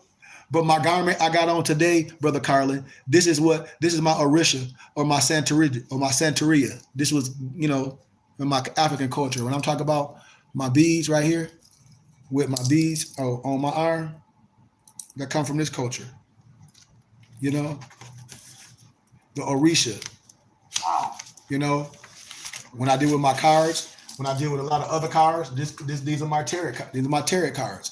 I do all this for me. That's why I have to speak in wisdom. Why? To save my brothers and sisters. I've been through it all. I've been through the depths. I had all the manuals, the burial manuscripts and all that. You know, a lot of stuff in the Bible they didn't know how to do. And one, bury it. How do you know how to burial? It had to be introduced to you. This wisdom was introduced to me and bestowed on me. That's why I say I'm a ghostbuster. Can't nobody do nothing to me. A person try to talk stuff, I do a spell and cast a spell so good it'll mess your head up.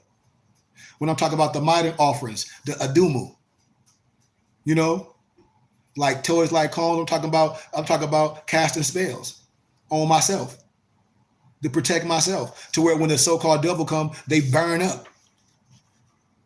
When I talk about the fourth Orisha, which is the warriors, the group is Osun, pronounced Osun, represented by a metal chalice, fringed with jingle bells, and topped by a rooster. I'll show y'all this later. I'll start pulling a lot of my stuff out. You know, a lot of stuff is accepted in the Cuban Santeria. You know, different Orishas. The Osun seems to be of Aurora origin. So I just want to stop right there, brothers and sisters, to let us know that we can't be afraid of ourselves, and we have to protect our scholars and our brothers, because I'm not no mortar. I'm your brother, and I have a mission, and we trying to create something. Oh, and the last piece of wisdom I want to give y'all again. Remember I told y'all the book, The Chosen Ones, and I showed y'all about the turban will war in the churches that signified the mystical East. And then the other day, some of my muftis y'all wouldn't hear. You can pull up on YouTube again, another video I want you to look up. Abba Allah, teacher and healer. ABD Allah, teacher healer. And that's a book by Walker C. Lanan. It's talking about Abdullah, the Ethiopian rabbi Abdullah, that was Neville Goddard's teacher and healer. You know, Neville Goddard, the European that wrote all these books that everybody hold here, that a lot of Freemasons hold here. Just like they try to talk about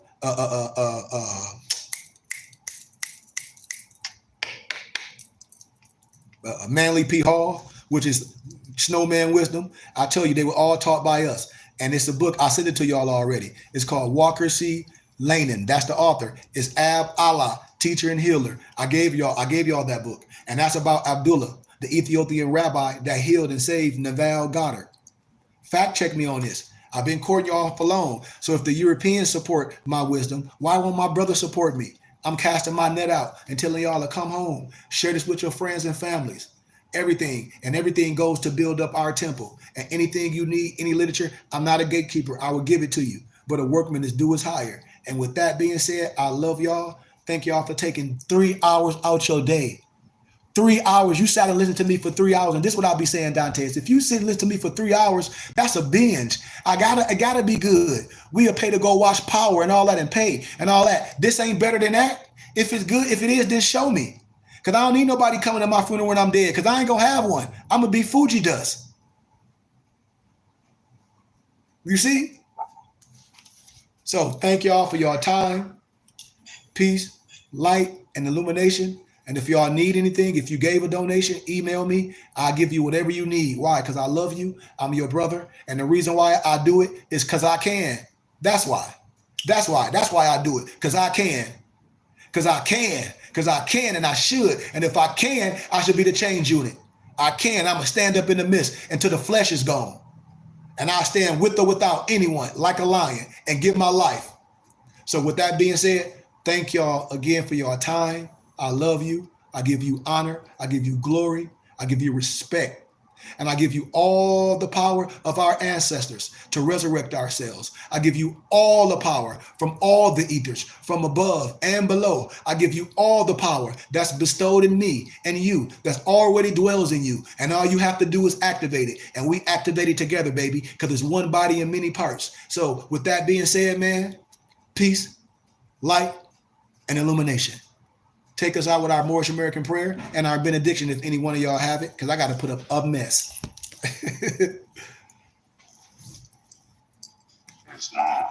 Gratitude.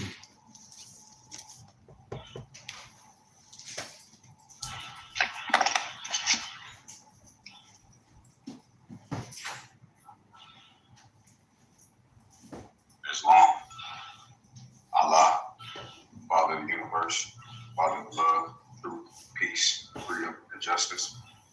Allah is our protector, our God, and our salvation, by night and by day. Most holy prophet, Double Ali, Shalom on the King. I Yeshua, Islam, Amen, peace, light, illumination, Islam. Wow. Somebody give us our benediction. Peace, peace, Islam. Our benediction reads as follows. May the benediction of Allah be upon thee and thine always, as thou should strive to be a credit to Allah. Make haste to bestow thy acts of love upon thy brethren, and do the best to shun thine evil ones. Remember to take suck of the breast of knowledge, wisdom, fortitude, charity, love, all standing, that you might nourish the souls of men. Let truth be the shield in the manifest battle of falsehood. Know that Moors need not pick Allah to the gates of paradise by means of petty or criminal death. For behold, the key to salvation already rests within thine own hands. And yes, even though a portion of our nature is weakness, instability, and inconsistency, there still is the greater part of our nature that is divine. May Allah protect thee, guide thee, preserve thee, lengthen thy age, and give thee everlasting peace. Man.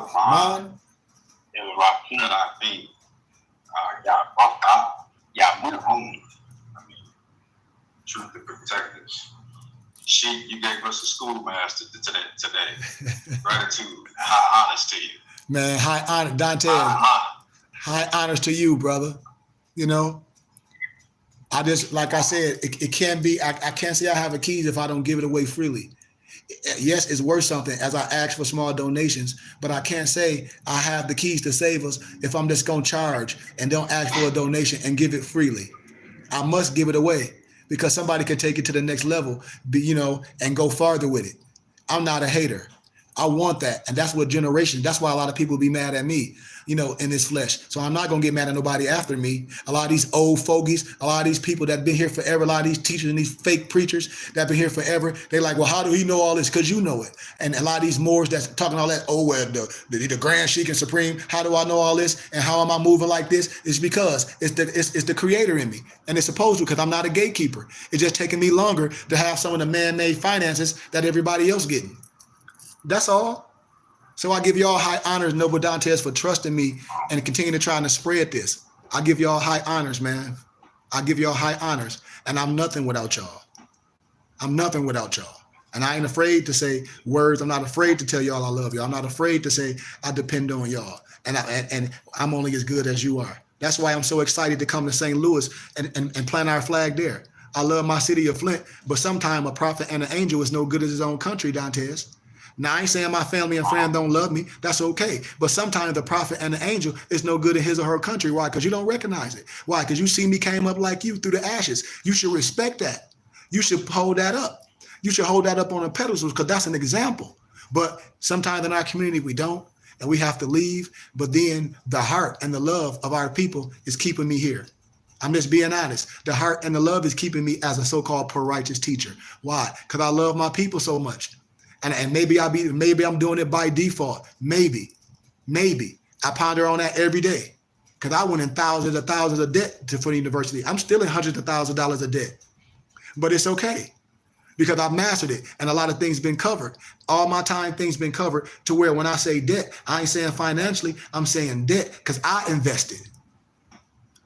My investment of everything that I have cost me hundreds of thousands. If I show you the receipts, all the books that I did, all the time, the information, it cost. All the books that I purchased and all that to turn to PDFs, all the time it took me to convert all these books to PDFs for y'all, to print all these books when y'all become students and they don't have to go pay Amazon for this stuff. You think this stuff don't take time? Yes, it do. And for me to find this stuff and have it for y'all and put it on a platter, that's an investment. And I bring it all back to y'all for free. I've been through the fire. So all I'm asking my brothers and sisters to support me consistently. And if you don't have the finances or how little you do, at least share it. At least share it with other people. So with that being said, thank y'all, man. And I love y'all. Peace. We out of here. Peace. Love you too, Sheik. Love you too. I'm sorry. Love y'all too, man. I ain't mean to cut nobody off. Islam. Gratitude. Gratitude.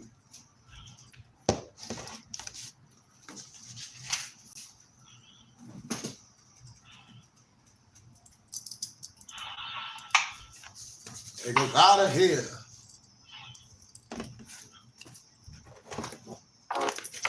That's books. With the Z. Sean, that's books with the Z.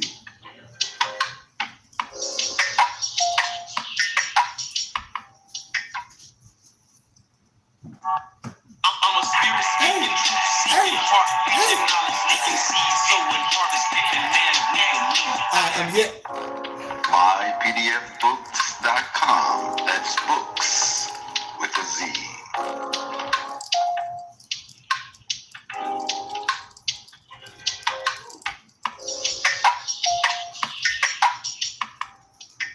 Once again, this broadcast has been brought to you by mypdfbooks.com. That's books with a Z, where reading fundamental. Also brought to you by finditbooks.com, where treasures are found. Be sure to get all of your teas at My Son's Teas, the tea of teas, divinely prepared at herbsmyaunt.com. Be sure to check out all of those musical stylists by Brian Hicks Spade at phspademusic.com. For your everyday items and religious regalia, be sure to check out mooreshaberdasher.com. And for that everyday especial Moorish strip, be sure to check out mooresachi.com. And all of these companies are powered by ALO Design Pros. Design your online business strategy today. Such thing. Yeah. I'm a spirit speaking, truth seeking, heart reaching, knowledge leaking, seeds sowing, harvest picking, man. Go. I have yet to leave, I'm still breathing through it. I have no reason. I think I'm a stupid. I be trying to live my dream. I cannot even act if it's all easy. Either you gon' do it or you don't really. It ain't no in between, baby. You can ask the sun, it's an everyday thing. Consistency in your routine is how you bring reality. Working like a slave is how I made this masterpiece. Living like a god, I lay at night, I rest in peace. They remember me, but I am not around the people. Hey! That's so fire. I'm trying to tell you. Peace and love, man. Love y'all. See y'all in the morning for workout. Peace.